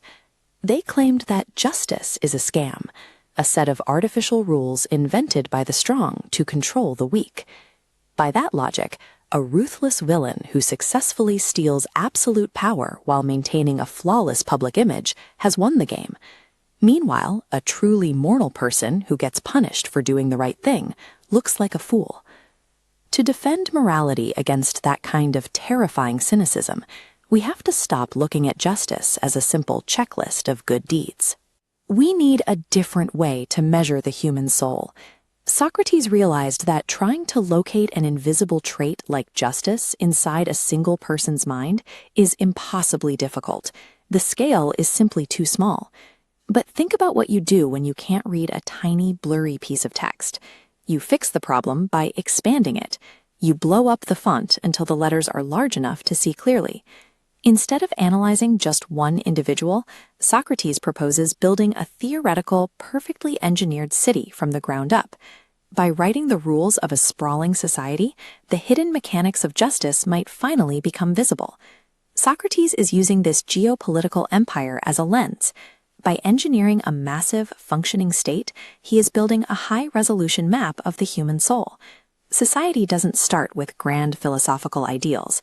It begins with basic biological needs. We need food, shelter, and clothing. So people naturally divide their labor. Farmers grow the crops, builders raise the houses, and weavers make the clothes. But humans rarely settle for bare survival. We want spices for our food, comfortable furniture, art, and entertainment. This relentless appetite for luxury quickly bloats our primitive settlement, demanding a massive influx of completely new resources. To feed those growing desires, the city has to carve out more land from its neighbors, and as soon as you try to take your neighbor's land, war becomes an absolute certainty. A population of farmers and artists can't defend expanding borders. The city now requires a specialized, highly trained military class to act as its watchdogs. Plato calls them the guardians. These watchdogs are incredibly dangerous. To prevent them from turning their weapons on the citizens they are supposed to protect, they undergo strict programming. They need physical gymnastics to build relentless toughness, balanced perfectly with musical arts to cultivate gentleness. As a society grows more resource-hungry and complex, it is forced to manufacture increasingly lethal, specialized forces. These are dangerous forces that, without absolute and perfect control, threaten to tear the entire civilization apart from the inside. To maintain that perfect control, Plato applies extreme social engineering. He argues for heavy censorship, specifically banning the ancient myths of petty, emotional gods to ensure the youth only have models of pure reason to look up to. The economic intervention is even harsher. The ruling class is stripped of all private property. They aren't allowed to handle money or own homes. Greed is surgically removed from leadership by making it physically impossible for rulers to accumulate wealth. The noble lie teaches citizens they were forged with metals in their souls: bronze workers, silver soldiers, and gold rulers. This cements a rigid caste system. Justice is the machine's perfect stability, every element performing the one task it was born for without interfering with others. For a state, justice is this perfect equilibrium. It is a form of systemic health where every moving part fulfills its unique purpose to support the whole. Now we can execute the structural pivot Socrates was building toward all along. This entire geopolitical city-building exercise was an elaborate allegory for the human mind. Mapping this engine onto the human body, the bronze working class aligns with our base appetites for food and comfort. The silver military represents the spirit, our passion and courage. And the gold rulers stand in for reason, taking the command chair. Which brings us back to that invisible thief with the magic ring. An unjust person might be wealthy and evade the law forever, but look at what is happening inside them. Their lower appetites have violently overthrown their reason, plunging their own mind into a state of civil war. Justice turns out to be a form of psychological health. A good life is the only way to end that internal conflict and find actual peace. Strip away wealth, status, and reputation. Remove every external reward for doing the right thing. Glaucon and Adeimantus pose the central crisis of Book 2. Why should a person choose to be just under these conditions? The difficulty in answering them lies in the nature of justice itself. It relies on its central authority figure, Socrates. He begins a rigorous thought experiment to isolate the nature of justice. He examines the just man, devoid of any physical safety or societal approval, clothed in his justice only. Because this psychological trait remains hidden from the senses, traditional observation fails. Defining it requires an entirely new epistemological tool to bring the invisible into focus. That tool is an innovation devised by the actual architect behind the dialogue, Plato. He introduces the large letters analogy. If you have weak eyes and struggle to read small text, you would look for those same letters written in a larger size on a larger surface. Plato argues we must do the same with the individual soul, scale it up to the size of a state to make it legible. By constructing a theoretical city from the ground up, the text projects the microscopic mechanisms of human psychology onto a macroscopic civic canvas. Benjamin Jowett defines the Republic as a psychological blueprint, a diagnostic tool for the human mind. Every social class, every law, and every political structure we are about to build functions as a proxy for human psychology. Before building this model, Socrates must clear the philosophical ground. He starts by testing the established moral codes of his day, exposing their structural flaws. The old patriarch Cephalus defines justice as speaking the truth and paying your debts. Socrates dismantles this using the madman with a sword exception.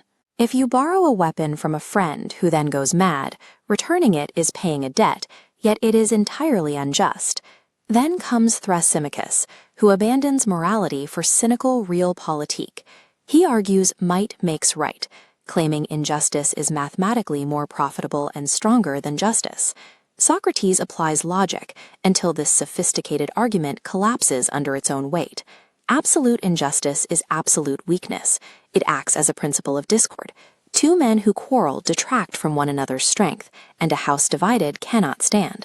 To counter Thrasymachus, Socrates introduces the analogy of the arts. A true physician practices medicine to cure the patient, not merely to accumulate wealth. The excellence of the craft is directed at the subject. Transactional rules and raw power dynamics fail to provide stability. To find a working model of justice, society must be rebuilt from absolute first principles. Socrates begins constructing his state at absolute zero. Society originates from biological needs: food, shelter, and clothing. This diagram shows the initial division of labor. Individuals with different natures focus on specific tasks, establishing a husbandman, a builder, and a weaver.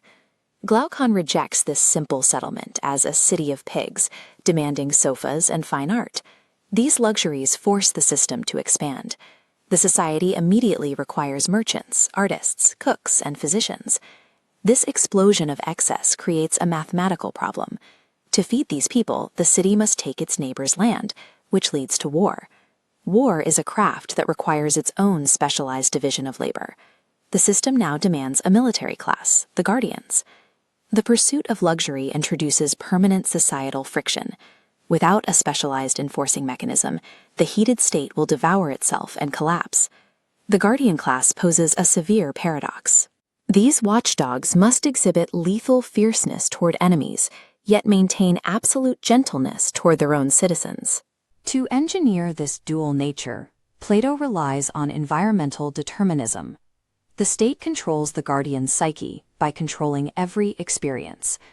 The inputs are strictly divided into music for the soul and gymnastic for the body. An aesthetic filter removes chaotic harmonies, permitting only martial rhythms to pass. Unregulated art generates emotional friction. To maintain order, the state requires absolute censorship of disharmonious influences. This filtering produces immediate cultural casualties. The state vanishes the emotionally volatile, morally ambiguous poetry of Homer to prevent the corruption of the military class. The physical body requires identical discipline. Simple diet and rigorous training ensure health, eliminating the need for a bloated medical industry. Plato points to Asclepius to argue that a well-ordered life should rarely require medical intervention. For Plato, statecraft is fundamentally an act of psychological conditioning. By controlling the aesthetic environment, the state engineers the soul.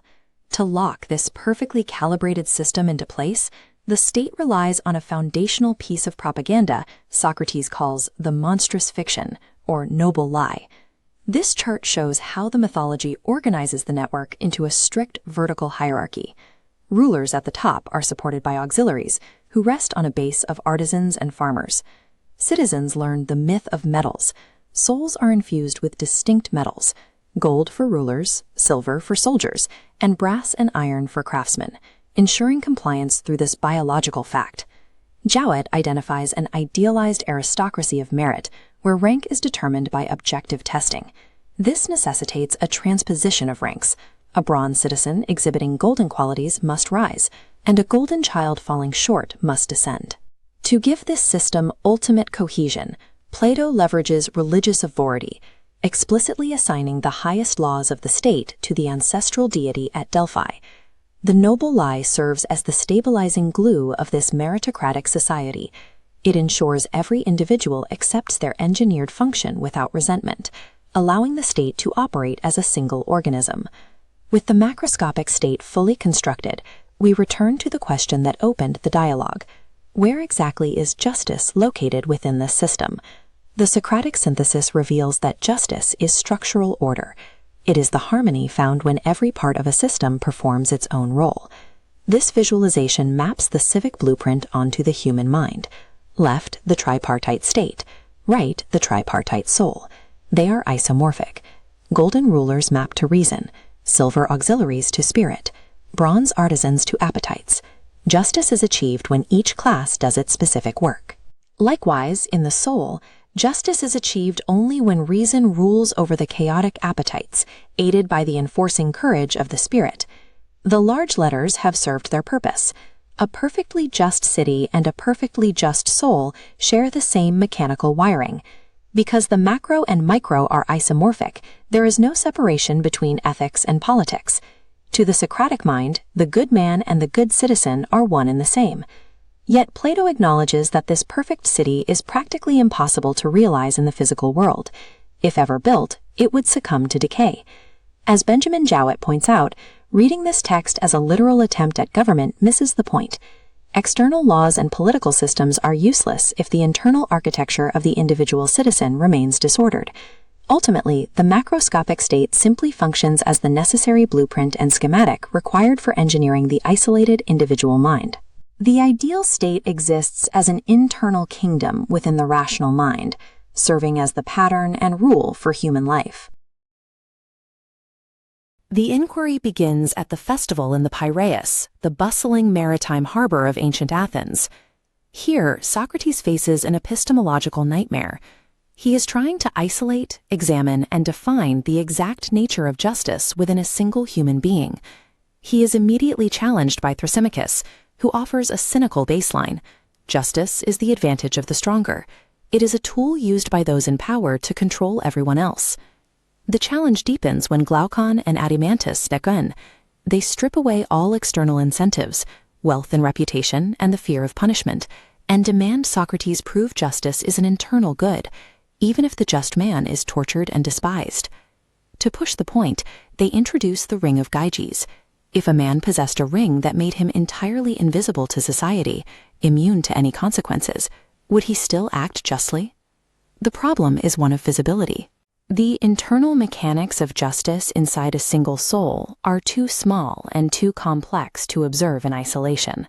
It is a philosophical dead end that requires a change in scale. Plato, the architect behind the text, presents a solution to this Socratic dead end. If you attempt to read scrambled, microscopic typography, you will struggle to make out the letters. But written on a massive billboard, the text becomes legible. Plato argues we must abandon the individual and look at the large letters of the state.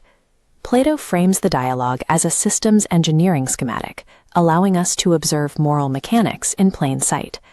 To understand the micro-architecture of the human soul, we must first engineer the macro-architecture of a utopian society from scratch. This blueprint visualizes the bedrock axiom: society arises exclusively from human deficiency. Isolated nodes connect to form a basic network of mutual need. The network locks into a base economic tier. Labor is strictly divided based on absolute necessity: husbandman, builder, weaver. Glaucon rejects this model. He argues this simple agrarian society is fit only for animals, famously labeling it a city of pigs. The system requires a catalyst to evolve: human desire. Citizens demand comfort, fine art, and culinary dishes for a luxurious state. This luxury demands resources. To feed these desires, the city tier must expand outward, colliding with neighboring land. That friction originates war. The architecture now faces an existential threat. To survive, the state must draft a specialized military class, the Guardians, to act as its immune system. Because human appetite naturally bloats the system toward conflict, a raw survival mechanism is no longer enough. The state now requires deliberate control constraints. The creation of this military class introduces the Guardian paradox. The exact force possessing the martial power to protect the city can also easily enslave it. The Guardian requires a contradictory dual nature. They must be aggressively vicious to foreign enemies, yet perfectly gentle to their own domestic citizens. Plato's solution is a rigorous, state-controlled educational pipeline designed to tune their neurological output. This requires the total purgation of existing culture. Traditional myths and the great poets, including Homer, are subjected to absolute censorship. Plato justifies this by establishing a philosophical absolute. The gods must only be represented as unchanging and purely good. He differentiates between a lie in the soul, a corrupted internal worldview, and a lie in words, which he views as a mere functional myth. The censorship extends to auditory frequencies. Plato bans complex, convivial musical harmonies, keeping only the simple Dorian and Phrygian modes, designed to instill martial courage or peaceful obedience. This tuning mechanism balances the curriculum. Gymnastics drives physical energy, risking raw brutality, while music softens the mind. These opposing forces are applied to create a perfectly tensioned guardian. In this republic, art and culture serve as the primary engineering tools used to program the morality of the ruling class. Even with a perfectly tuned military, the system faces the threat of internal rebellion. The architecture will collapse if the lower classes refuse their designated roles. To secure the structure, Plato introduces a load-bearing civic fiction, the noble lie. This fiction tells the citizens that they were fashioned deep inside the earth, and the gods infuse distinct elements into their veins. Those with gold are designated to rule. Those with silver serve as the military auxiliaries. Those mixed with brass and iron are the craftsmen. This visualization shows the crucial transposition of ranks. This is an active meritocratic filter. A brass tier parent can produce a golden child, and conversely, a golden parent's child might be assigned to the craftsman. The magnificent lie transforms a rigid political hierarchy into a seemingly divine, unquestionable natural order to ensure absolute compliance. At the start of Book 4, Adeimantus raises a critical objection. By stripping the gold-class guardians of private property and luxury, haven't we made the most powerful citizens of the state utterly miserable? Plato responds with the analogy of the sculptor painting a statue. The eye is the noblest feature. You might be tempted to paint it a beautiful, stark purple, but that ruins the reality of the eye. It must be painted black to function properly within the context of the whole face. The goal of the state is to ensure the functional health of the entire system, rather than maximizing the isolated happiness of its highest class. The macro engineering project is now fully constructed. Justice at the macro level is the overarching order achieved when every class performs its specific, designated function without overreaching into the domains of others. Plato now executes the final step of the heuristic, mapping these large letters of the state back down onto the small letters of the individual. The correlation is exact. The ruling class maps to human reason. The military auxiliaries map to spirit or passion. And the vast classman class maps to our biological appetites. Justice is an internal architecture, a perfect structural harmony of the human faculties. Early attempts to define justice in Plato's Republic rely on simple rules: pay your debts, help your friends, and harm your enemies. But these aphorisms shatter when tested against complex reality. An isolated rule cannot serve as a universal principle. The sophist Thrasymachus injects a harsh realism into the debate. He argues that justice is merely the advantage of the stronger. In this view, morality is an illusion, a mechanism engineered by the powerful to exploit the weak. This diagram illustrates Socrates' systemic counterargument, the analogy of the arts. Look at the physician treating the patient and the pilot steering the ship. In any true profession or art, the vector of benefit must point outward to the subject, not inward to the practitioner. Applying this logic to governance yields a strict conclusion. True political rule is an intentional practice engineered solely for the benefit of the governed. The ruler, acting as a practitioner, must govern for the advantage of the citizens. Socrates successfully dismantles the sophist's logic, yet the victory fails to answer the underlying human problem. Proving that true governance benefits others does not explain why an individual should actively choose to be just, especially if they possess the power to commit injustice without facing any consequences. Glaucon and Adiantus step in to push the argument to its absolute limit. They demand proof that justice is an intrinsic good, valuable in itself, completely independent of societal reputation or material reward. To test this, Glaucon proposes the ultimate thought experiment, the ring of Gyges. A shepherd discovers a ring that grants absolute invisibility, allowing him to bypass all laws and societal judgments. The parameters of the test are extreme. Give the unjust man infinite wealth, power, and the perfect cover of the ring. Take the just man and strip him of everything, even the appearance of virtue, so he is tortured and condemned. Which man is actually happier? To solve a microscopic psychological dilemma, Socrates scales the problem up. Reading tiny, illegible text is difficult, so he proposes reading the exact same text, written in large letters. He constructs a theoretical state from scratch. By engineering a city, Socrates projects the invisible internal architecture of the human soul onto a massive, visible political canvas. This pivot refocuses the inquiry. Socrates applies the mechanics of a state to decode a psychological question, treating the soul as a problem of political engineering. This initial state diagram relies entirely on a foundational economic principle: mutual need and the division of labor. 4 isolated nodes, a farmer, a builder, a weaver, and a cobbler, connect to form a balanced, closed-loop network to guarantee survival. This initial network satisfies baseline biological survival. It is perfectly efficient but austere. Glaucon mocks this setup as a city of pigs, a society lacking any true human comfort. The moment human desire is introduced, the demand for relishes, art, and luxury, the network rapidly multiplies. New professions emerge to feed the consumption. The grid expands aggressively outward until it violently collides with the boundary lines of neighboring territories. The austere society is now a swollen, fevered state. Sustaining limitless desires requires the acquisition of land and resources it does not currently own. Because luxury requires claiming neighboring land, the simple division of labor inevitably dictates warfare. To execute that war, the state requires a brand new, highly specialized class of citizens. This military class forms the specialized border wall of the state, the guardians. The guardians present an immediate psychological paradox.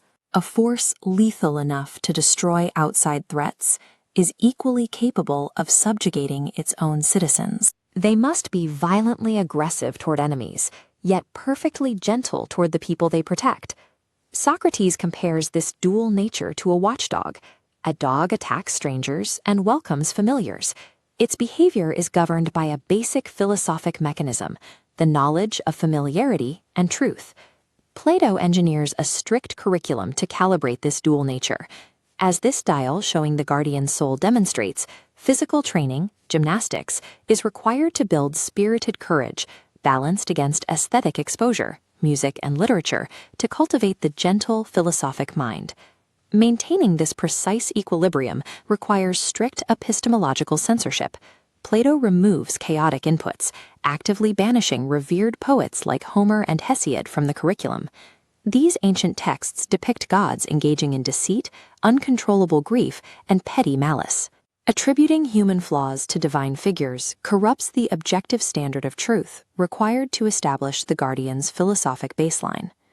Under this architecture, art and literature possess no inherent right to free expression. They are treated purely as behavioral programming inputs, tightly controlled to ensure state security. A severe logistical threat remains. How does the system prevent the specialized division of labor from decaying into corrupt, nepotistic, hereditary castes? This vertical sorting matrix illustrates Plato's solution, the monstrous fiction known as the myth of the metals, or the noble lie. The state convinces the populace they were fashioned beneath the earth, and that the gods imbued their souls with a specific metal. This metal dictates their unchangeable cognitive nature and societal role. Crucially, the myth acts as an active filtering mechanism. If a golden parent produces a bronze child, that child is relentlessly demoted to the artisan tier. If a bronze parent produces a silver child, they are immediately elevated into the military. This state-sponsored falsehood is engineered specifically to bypass human nepotism. It enforces a ruthless, objective meritocracy where social rank aligns perfectly with inherent psychological capability. The completed diagram reveals the three-tiered architecture of the ideal state: rulers of gold, auxiliaries of silver, and artisans of bronze and iron. This hierarchy prompts Adeimantus to raise a critical objection. The guardians possess ultimate power, yet they live in austere communism. They are stripped of private property, wealth, and material luxury. Why construct a system where the rulers are denied the material benefits of ruling? Socrates counters with an architectonic defense. If a sculptor is painting a statue, they do not paint the eye purple, even if purple is the most beautiful color. The eye is painted black, so the statue succeeds as a whole face. The legislator's goal is not the disproportionate happiness of any single ruling class. The objective is the systemic harmony and operational success of the state as a unified whole. The macroscopic heuristic is fully constructed.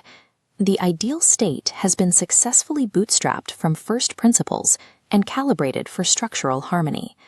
This detailed political engineering was a temporary tool to read justice in large letters. The city grid now zooms out, collapsing into the silhouette of a single human mind. This three-tiered architecture serves as the blueprint for mapping the faculties of the human soul. Armed with this precise structural map, Socrates can finally resolve the original Ring of Gyges challenge. He is prepared to prove why the internally just man is healthier and happier than the unjust man, regardless of external consequences or invisibility. The first 4 books of the Republic use the mechanics of political theory to map the internal architecture of human morality. Plato's Republic functions as a systematic engineering problem designed to isolate the exact nature of justice. To find a working definition, Socrates first stress tests the prevailing moral frameworks of his time. He starts with Cephalus, who argues that justice is telling the truth and paying your debts. Socrates dismantles this by pointing out the edge cases. If a friend lends you a weapon and then goes insane, returning that weapon is paying a debt, but it is an unjust act. Next, Polemarchus suggests justice is helping your friends and harming your enemies. Socrates rejects this on the grounds of utility. Harming something necessarily degrades its virtue. Therefore, a universal good cannot be defined by a mechanism that produces degradation. This systematic dismantling culminates in a hostile interruption from the sophist thinker Thrasymachus. Thrasymachus introduces a cynical, realist critique. He states that might makes right. In his view, justice is a social convention engineered by the ruling class to control the weak and protect their own interests. Socrates uses logical traps to confuse and pacify Thrasymachus, forcing him into silence. But the victory is hollow. The underlying cynical argument that justice is a tool of oppression remains structurally undefeated in the minds of the audience. The exercise proves that treating justice as a checklist of societal rules or behavioral norms will always fail under scrutiny. Redefining justice as an absolute, intrinsic property is the only way it can survive cynical deconstruction. Sensing the inadequacy of the previous arguments, two young students, Glaucon and Adeimantus, push the sophist critique to its limit to properly test Socrates. They introduce the thought experiments by the ring of Gyges, an artifact granting total invisibility and removing all social consequences for actions. They set up a comparative test. On one side, an unjust man uses the ring to steal and manipulate his way into becoming a wealthy, beloved ruler. On the other, a perfectly just man refuses the ring, is falsely accused of crimes, and is tortured on the rack. The challenge is absolute. Socrates must prove that the tortured, despised just man is mathematically and objectively happier than the beloved tyrant. Because isolating the mechanism of justice inside the microscopic architecture of a single human soul is too difficult, Socrates' proposal is to read the large letters. He suggests building a theoretical state from the ground up to observe justice operating on a massive scale. The premise is that constructing an ideal state and locating the mechanism of justice within its macrostructure allows that blueprint to be mapped directly back onto the human mind. Socrates begins construction by establishing that the state is generated by strict biological necessity. Humans have baseline survival needs, like food, shelter, and clothing. Because one person cannot efficiently farm, build, and weave simultaneously, survival requires the division of labor. This diagram illustrates the formation of a baseline primitive state, populated entirely by three essential classes: husbandmen, builders, and weavers. Socrates introduces the variable of desire, luxury. Fulfilling these non-essential desires requires immediate resources. The state expands its geographical boundaries to sustain new demand. This expansion leads to inevitable collision. The state must seize neighboring land, turning trade into territorial conflict. This deduction identifies the unmoderated human desire for excess as the catalyst for both military conflict and societal rot. In Plato's model, war and internal decay share this single appetitive root. Constant territorial friction requires a new specialized class, the guardians. This creates a structural vulnerability. The guardians possess the physical power to protect the citizens, but they also have the capacity to easily enslave them. Plato models the solution on a watchdog. The guardians must exhibit a dual nature, fiercely aggressive toward outsiders, yet perfectly gentle to their masters. The sole mechanism capable of balancing this volatile psychological profile is a system of education that replaces traditional heritage with state-mandated programming. The state assumes total authority over the guardian's environment, filtering the facts they learn and the emotional stimuli they encounter. To achieve this, Plato demands the total rejection of the classical poetic tradition, specifically banning the works of Homer. He prohibits stories depicting gods weeping over mortals, lying, or causing evil. Plato draws a sharp distinction here. A myth or a fiction is a lie in words, which can be a useful administrative tool. However, exposing young minds to immoral or inconsistent gods creates the lie in the soul, a state of fundamental ignorance regarding reality. Extreme cultural censorship is enforced because, in Plato's model, unchecked art acts as a psychological poison that corrupts the internal logic of the guardians. With the population divided into workers, military, and rulers, the state requires a permanent binding agent to prevent class warfare. Socrates introduces the noble lie, also known as the myth of the metals. This is a narrative instructing all citizens that they were forged in the earth, with specific metals mixed into their souls by the gods. This hierarchy divides the population. The top tier is gold, the rational rulers. The middle is silver, the defensive auxiliaries. The bottom is brass, the economic craftsmen. To prevent tyranny, individuals with gold born to brass are elevated, and vice versa. The Republic is an absolute meritocracy, where placement is dictated strictly by psychological aptitude rather than birthright. The myth of the metals is an engineered mechanism designed to ensure that political power remains completely severed from economic desire. This rigorous structure prompts a critical objection from Adeimantus. By stripping the gold and silver classes of private property, wealth, and families, Socrates has seemingly engineered a system where the rulers are miserable. Socrates answers this using the analogy of a painted statue. If a painter colors a statue, someone might complain the eyes are painted black instead of purple, but you paint an eye black so it functions as an eye. Optimizing the part for its function ensures the beauty of the entire statue. The logic applies directly to the state. The Constitution was designed to optimize the survival and function of the collective whole rather than the happiness of a single class. This brings the thought experiment to its macro-level conclusion. Justice on a societal scale is the principle of structural order. It exists when every component does its own work without interfering with the duties of the others. Socrates defines justice as the invisible architecture of systemic harmony, where order is maintained by the precise isolation of functions. The large letters protocol is now complete. With the macro structure defined, Socrates applies the blueprint to the small letters of the individual. He initiates a direct mapping of the three political tiers onto the tripartite architecture of the human soul. The gold rulers correspond to the faculty of reason within the mind. The silver auxiliaries map to spirit, or willpower. The massive class of brass craftsmen represents appetite, our biological and material desires. Individual justice operates by the exact same mechanical law as the state. It occurs when reason dictates the direction of the mind, supported by the willpower of spirit, to govern the expanding demands of the appetite. In Plato's framework, justice is the objective, structural health of the human mind, outweighing any external reward or physical suffering. The just man on the rack is happier than the rewarded tyrant because his soul remains in a state of absolute mathematical order. In the second book of the Republic, Socrates is presented with a thought experiment. A shepherd finds a gold ring that allows him to vanish at will. With his actions completely unseen, the shepherd murders the king, seduces the queen, and steals the kingdom. The challenge to Socrates is simple. Prove a man with this ring should still choose justice.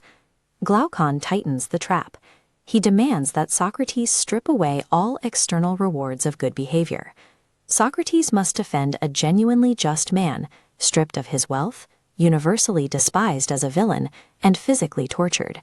He must prove this man is better off than a wealthy, beloved tyrant. To win the argument, Socrates has to isolate justice in itself. He has to locate it purely within the internal architecture of the human mind, completely divorced from reputation or consequence. The problem is that the human psyche is opaque. Trying to identify the precise mechanics of a moral concept at the microscopic scale of an individual mind immediately stalls the dialogue. Socrates needs a new method. He proposes an analogy. If you were asked to read illegible, microscopic text, like the words on the left side of this layout, you will struggle. But if the exact same words are written in massive, bold typography on the right, you read the large letters first, and then apply what you learn to the small ones. Plato treats the state as a strategic expansion of the human mind. This architectural logic suggests that the Republic isn't a literal blueprint for governance, but a tool for reading the structure of the soul. The state is a philosophical instrument. It is a magnifying glass. Socrates operates on the premise that a city is simply the human soul writ large. By engineering an ideal society from the ground up, the dialogue isolates the structural properties of justice on a macroscopic scale. Once those mechanics are clearly identified in the state, they can be traced right back down into the individual. The engineering begins with a foundational axiom. Society does not arise from a social contract. It arises from material deficit. Humans need food, shelter, and clothing. This diagram maps the most primitive iteration of a city: a farmer, a builder, a weaver, and a cobbler. To maximize efficiency, Socrates establishes the absolute rule of this state, the division of labor. Each citizen does the one specific job best suited to their inherent nature. No one meddles in the work of another. Glaucon rejects this primitive setup as a city of pigs. He demands a luxurious state with relishes and art. Accommodating this desire forces the economic system to rapidly expand, generating dozens of new professions: actors, musicians, cooks, and the doctors required to treat the diseases of overconsumption. This expansion triggers Plato's rigid law of political economy. Luxury requires territory. To sustain this bloated population, the state must take a slice of its neighbor's land, and the neighbor will inevitably try to do the same. The result is war. The pursuit of luxury destroys the primitive equilibrium. Because the state relies strictly on the division of labor, it cannot rely on citizen militias. It must engineer a highly specialized, dedicated military class to ensure its survival. This new military class, the Guardians, creates a severe system design problem. Like a watchdog, they require highly aggressive biological traits to fiercely attack external enemies. Simultaneously, they must possess an epistemological restraint to avoid turning those weapons on their own citizens. Balancing these contradictory vectors requires rigorous behavioral conditioning. Socrates initiates a total purgation of the state's culture to engineer the precise psychology the Guardians need. Look at this bust of Homer. In the context of the ideal state, the works of this foundational poet are heavily censored. Any verse that depicts the gods behaving immorally, or that induces a fear of death by describing a terrifying underworld, is banned. Guardians cannot fear death on the battlefield. The censorship extends to the underlying mathematics of music. Sorrowful, complex Lydian scales are entirely removed from the city. The Guardians are only exposed to the simple Dorian and Phrygian modes, which neurologically reinforce military discipline and obedience. In this system, art and culture function as matters of state security. Plato designs these songs and stories as environmental conditioning tools, engineered to stabilize the state's monopoly on violence. To bind this heavily stratified society together, Socrates introduces the noble lie, a mythic framework taught to every citizen. They are told that their youth was a dream, and they were actually fashioned inside the earth, which infused different metals into their souls. This generates a color-coded class system. Those infused with gold are the rulers. Those with silver are the auxiliaries, the military class. Those with iron or brass are the craftsmen and farmers who sustain the economy. Crucially, this is a strict meritocracy. If a golden parent produces a silver child, the system requires a ruthless transposition of ranks. The child must be demoted to the military tier, just as an iron child showing exceptional reason will be elevated. The state is now fully constructed. It is a tightly coupled, interdependent system, stabilized by a unifying myth and powered by specialized functions. The magnifying glass is ready. It is time to find justice. Before making the final analysis, Adiantus raises a critical objection. The Guardian class has been stripped of private property, gold, and personal homes to prevent corruption. They live in military camps. Adimantus argues that the rulers of the city are entirely miserable. Socrates counters with an analogy of a sculptor. Watch what happens when we apply a stroke of brilliant purple paint directly over the eye of this classical statue. The eye is the noblest feature of the face, and purple is the most beautiful color. But maximizing the beauty of one isolated part ruins the aesthetic logic of the entire statue. By the same logic, political justice is not achieved by maximizing the individual happiness of the military class, or the craftsmen, or the rulers. It is found in the functional harmony of the complete system. In this completed political hierarchy, the large letters of justice are finally legible. Justice in the state is simply the principle of the division of labor operating flawlessly. It is the condition where each class does its own work, and no class meddles in the duties of another. With the macrocosm solved, Socrates scales the model back down to the small letters, applying this exact structural architecture to the individual human soul. The three political classes map directly to the tripartite mind. The golden rulers become reason. The silver auxiliaries become spirit, our courage and aggression. The iron craftsmen become our physical appetites and desires. Just as the golden class is born to govern the city, the natural work of reason is to govern the person. Internal justice occurs when this division of labor is perfected, when reason, bolstered by spirit, directs the unruly appetites. Plato's justice is not a moral commandment. It is an objective state of internal psychological equilibrium. It is the structural harmony that exists when every part of the soul performs the specific labor it was designed for. In the first book of Plato's Republic, Glaucon and Adimantus present Socrates with a severe philosophical challenge: prove that justice is objectively good, even when stripped of all external rewards, reputations, and religious consequences. To isolate true ethical motivation, Glaucon introduces the thought experiment of the ring of Gyges. If a person acquires a ring that grants total invisibility, they become immune to societal consequence. Without the threat of punishment, even the most upright citizen would theoretically act entirely in their own self-interest. This isolates a critical failure from earlier in the dialogue. Socrates successfully dismantled Thrasymachus's cynical claim that might is right, but he achieved only a negative victory. He destroyed an incorrect definition of justice without providing a functional one of his own. Glaucon forces the issue to its absolute extreme. He asks us to compare a perfectly unjust man who acquires immense wealth and a pristine reputation through deception against a perfectly just man who acts ethically but is framed, stripped of everything, and physically tortured. If Socrates cannot prove that the tortured just man is still better off than the wealthy tyrant, his entire ethical framework collapses. To possess true value, the structural logic of justice must survive in an absolute vacuum. Faced with this impossible standard, Socrates pivots his methodology. He argues that the individual human soul is too small, too obscure, and too chaotic to parse directly. He proposes a solution known as the large letters analogy. If you are struggling to read small text from a distance, but find the exact same text written in large letters on a billboard, you read the large letters first. Socrates scales the problem up, substituting the human soul for the macroscopic structure of a state. This hypothetical state is the Callipolis. It is not designed to be a practical political manifesto, but a deliberate heuristic device. The operational premise is straightforward. Build a theoretical society from scratch. Observe exactly where and how justice emerges within its civic infrastructure, and then reverse engineer those coordinates to locate it within the individual. Understanding Platonic ethics requires treating the state and the human mind as isomorphic structures. They are identical systems operating at different scales of resolution. The construction of the state begins not with an abstract social contract, but with severe material deficiency. Humans are biologically needy creatures who require food and shelter to survive. To solve this, the state is founded on the division of labor. To maximize efficiency, one person must perform one optimal task tailored to their natural aptitude.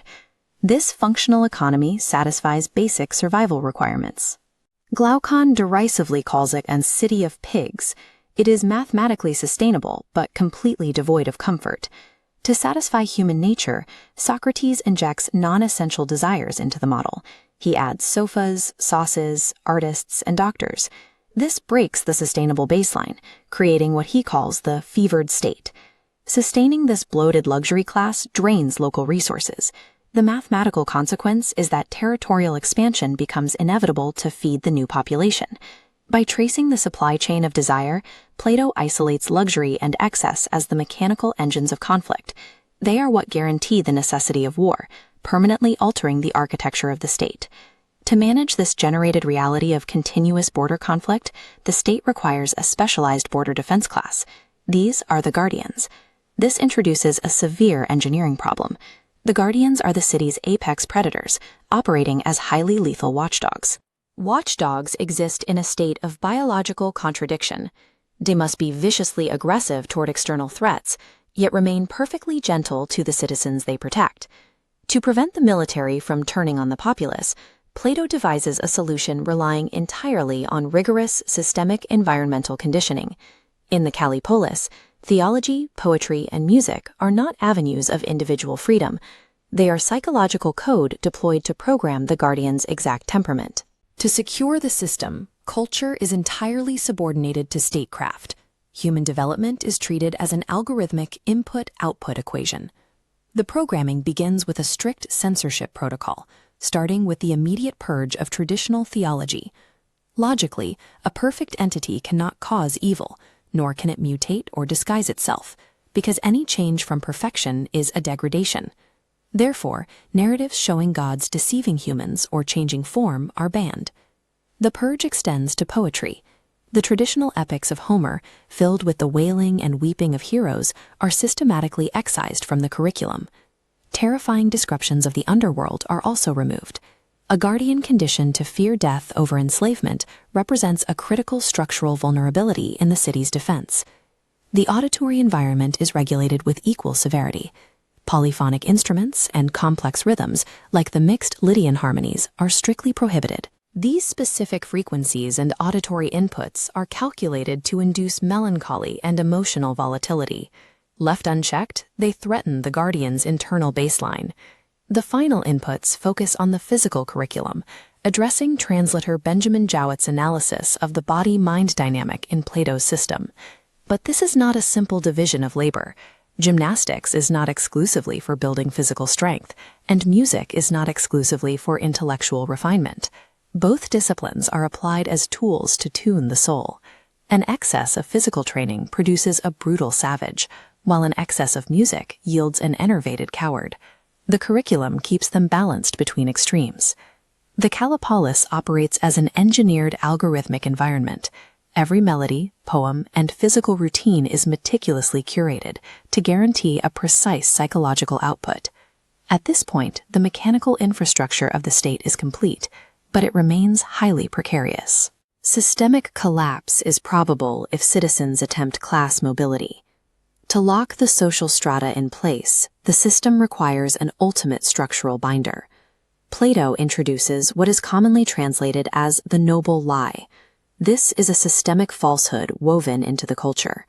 Citizens are conditioned to believe the myth of metals, a narrative claiming their social rank is a biological and divine imperative, dictated by whether the gods mixed gold, silver, or bronze into their souls.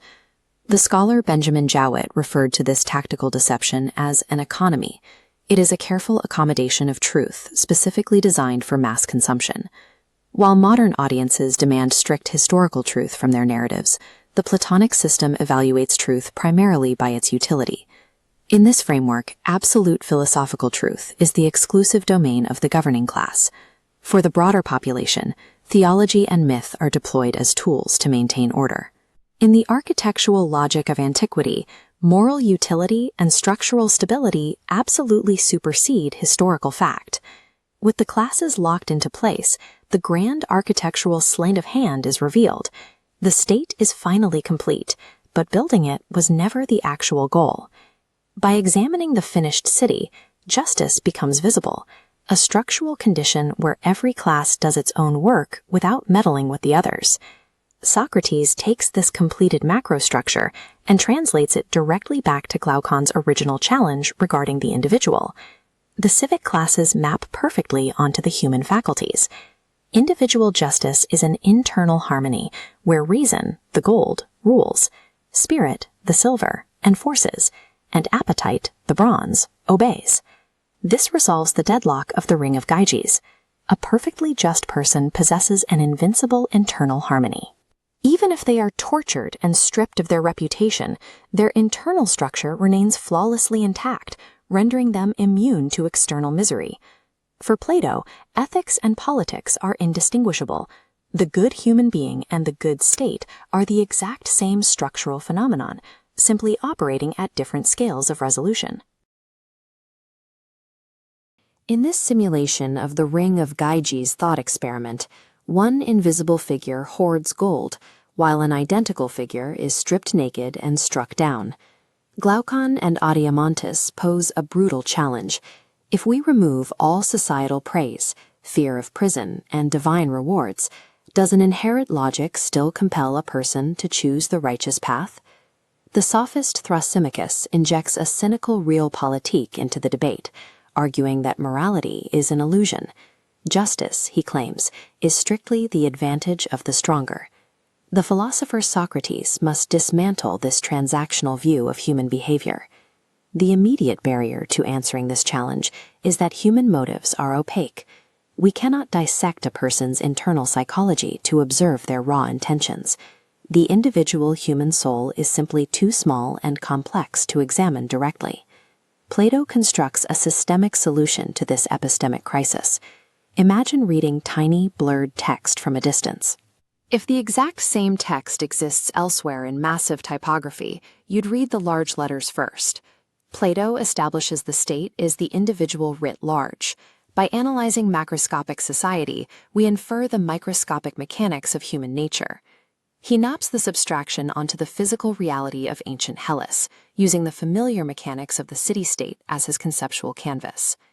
The Republic functions as an epistemic machine, forcing the invisible architecture of human morality into the visible spectrum. This glowing schematic plots the economic baseline of Plato's society, originating from biological necessity: a husbandman, builder, weaver, and cobbler. The foundational axiom is the division of labor. Efficiency dictates that each person performs the task they are naturally suited for.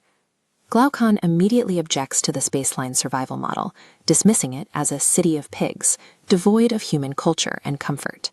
Accommodating unchecked human desire requires a shift to a luxurious state. Introducing artists and cooks necessitates territorial expansion to acquire the required resources. Structural complexity guarantees friction. The state must fight its neighbors, requiring a specialized defense mechanism. This necessity introduces a specialized military class, known as the Guardians. In this visualization, a guard dog demonstrates the Guardian paradox. They must be aggressively fierce toward external threats, yet perfectly docile around their own citizens. To keep these human watchdogs from devolving into predatory wolves, their developmental inputs, specifically music and gymnastic, require extreme curation. Plato's infamous banishment of the poets serves as a mechanism for theological data sanitation. Allowing poetry that depicts the gods as deceptive, mutable, or cruel implants a lie in the soul, corrupting the guardian's foundational logic. Education within this ideal state acts as an algorithmic filter. It systematically purges bad data that might compromise the structural integrity of the ruling class. To orient the citizens within this rigid structure, the system requires a user interface, a foundational mythology often translated as the noble lie. This matrix visualizes the myth of the metals. The narrative tells citizens they are earthborn siblings, with distinct natures forged from gold, silver, or brass and iron. The 19th century classical scholar Benjamin Jowett provides crucial historical context for interpreting this text. Jowett notes that this fiction enforces social harmony while intentionally obscuring a radical political mechanism completely foreign to the ancient Greek aristocracy. The true mechanism is the transposition of ranks. The system prioritizes strict meritocratic mobility over heredity. It constantly scans for class anomalies, demoting the incompetent offspring of the elite and elevating talented citizens to prevent a man of brass from commanding. The noble lie operates as an engineering constraint, strictly required to maintain the teleological purpose of the system. Adeimantus raises a critical objection. The guardians are stripped of private property, wealth, and traditional freedoms. By any standard measure, they are utterly miserable. Plato answers by defining the teleology of the arts. A craft does not aim to maximize infinite output. It aims for strict limit and proportion. If a sculptor maximizes the beauty of a statue's eye by painting it a vibrant purple, the harmony of the entire face is ruined. Applying this logic to the state, maximizing the wealth or pleasure of any single class destroys the functionality of the whole.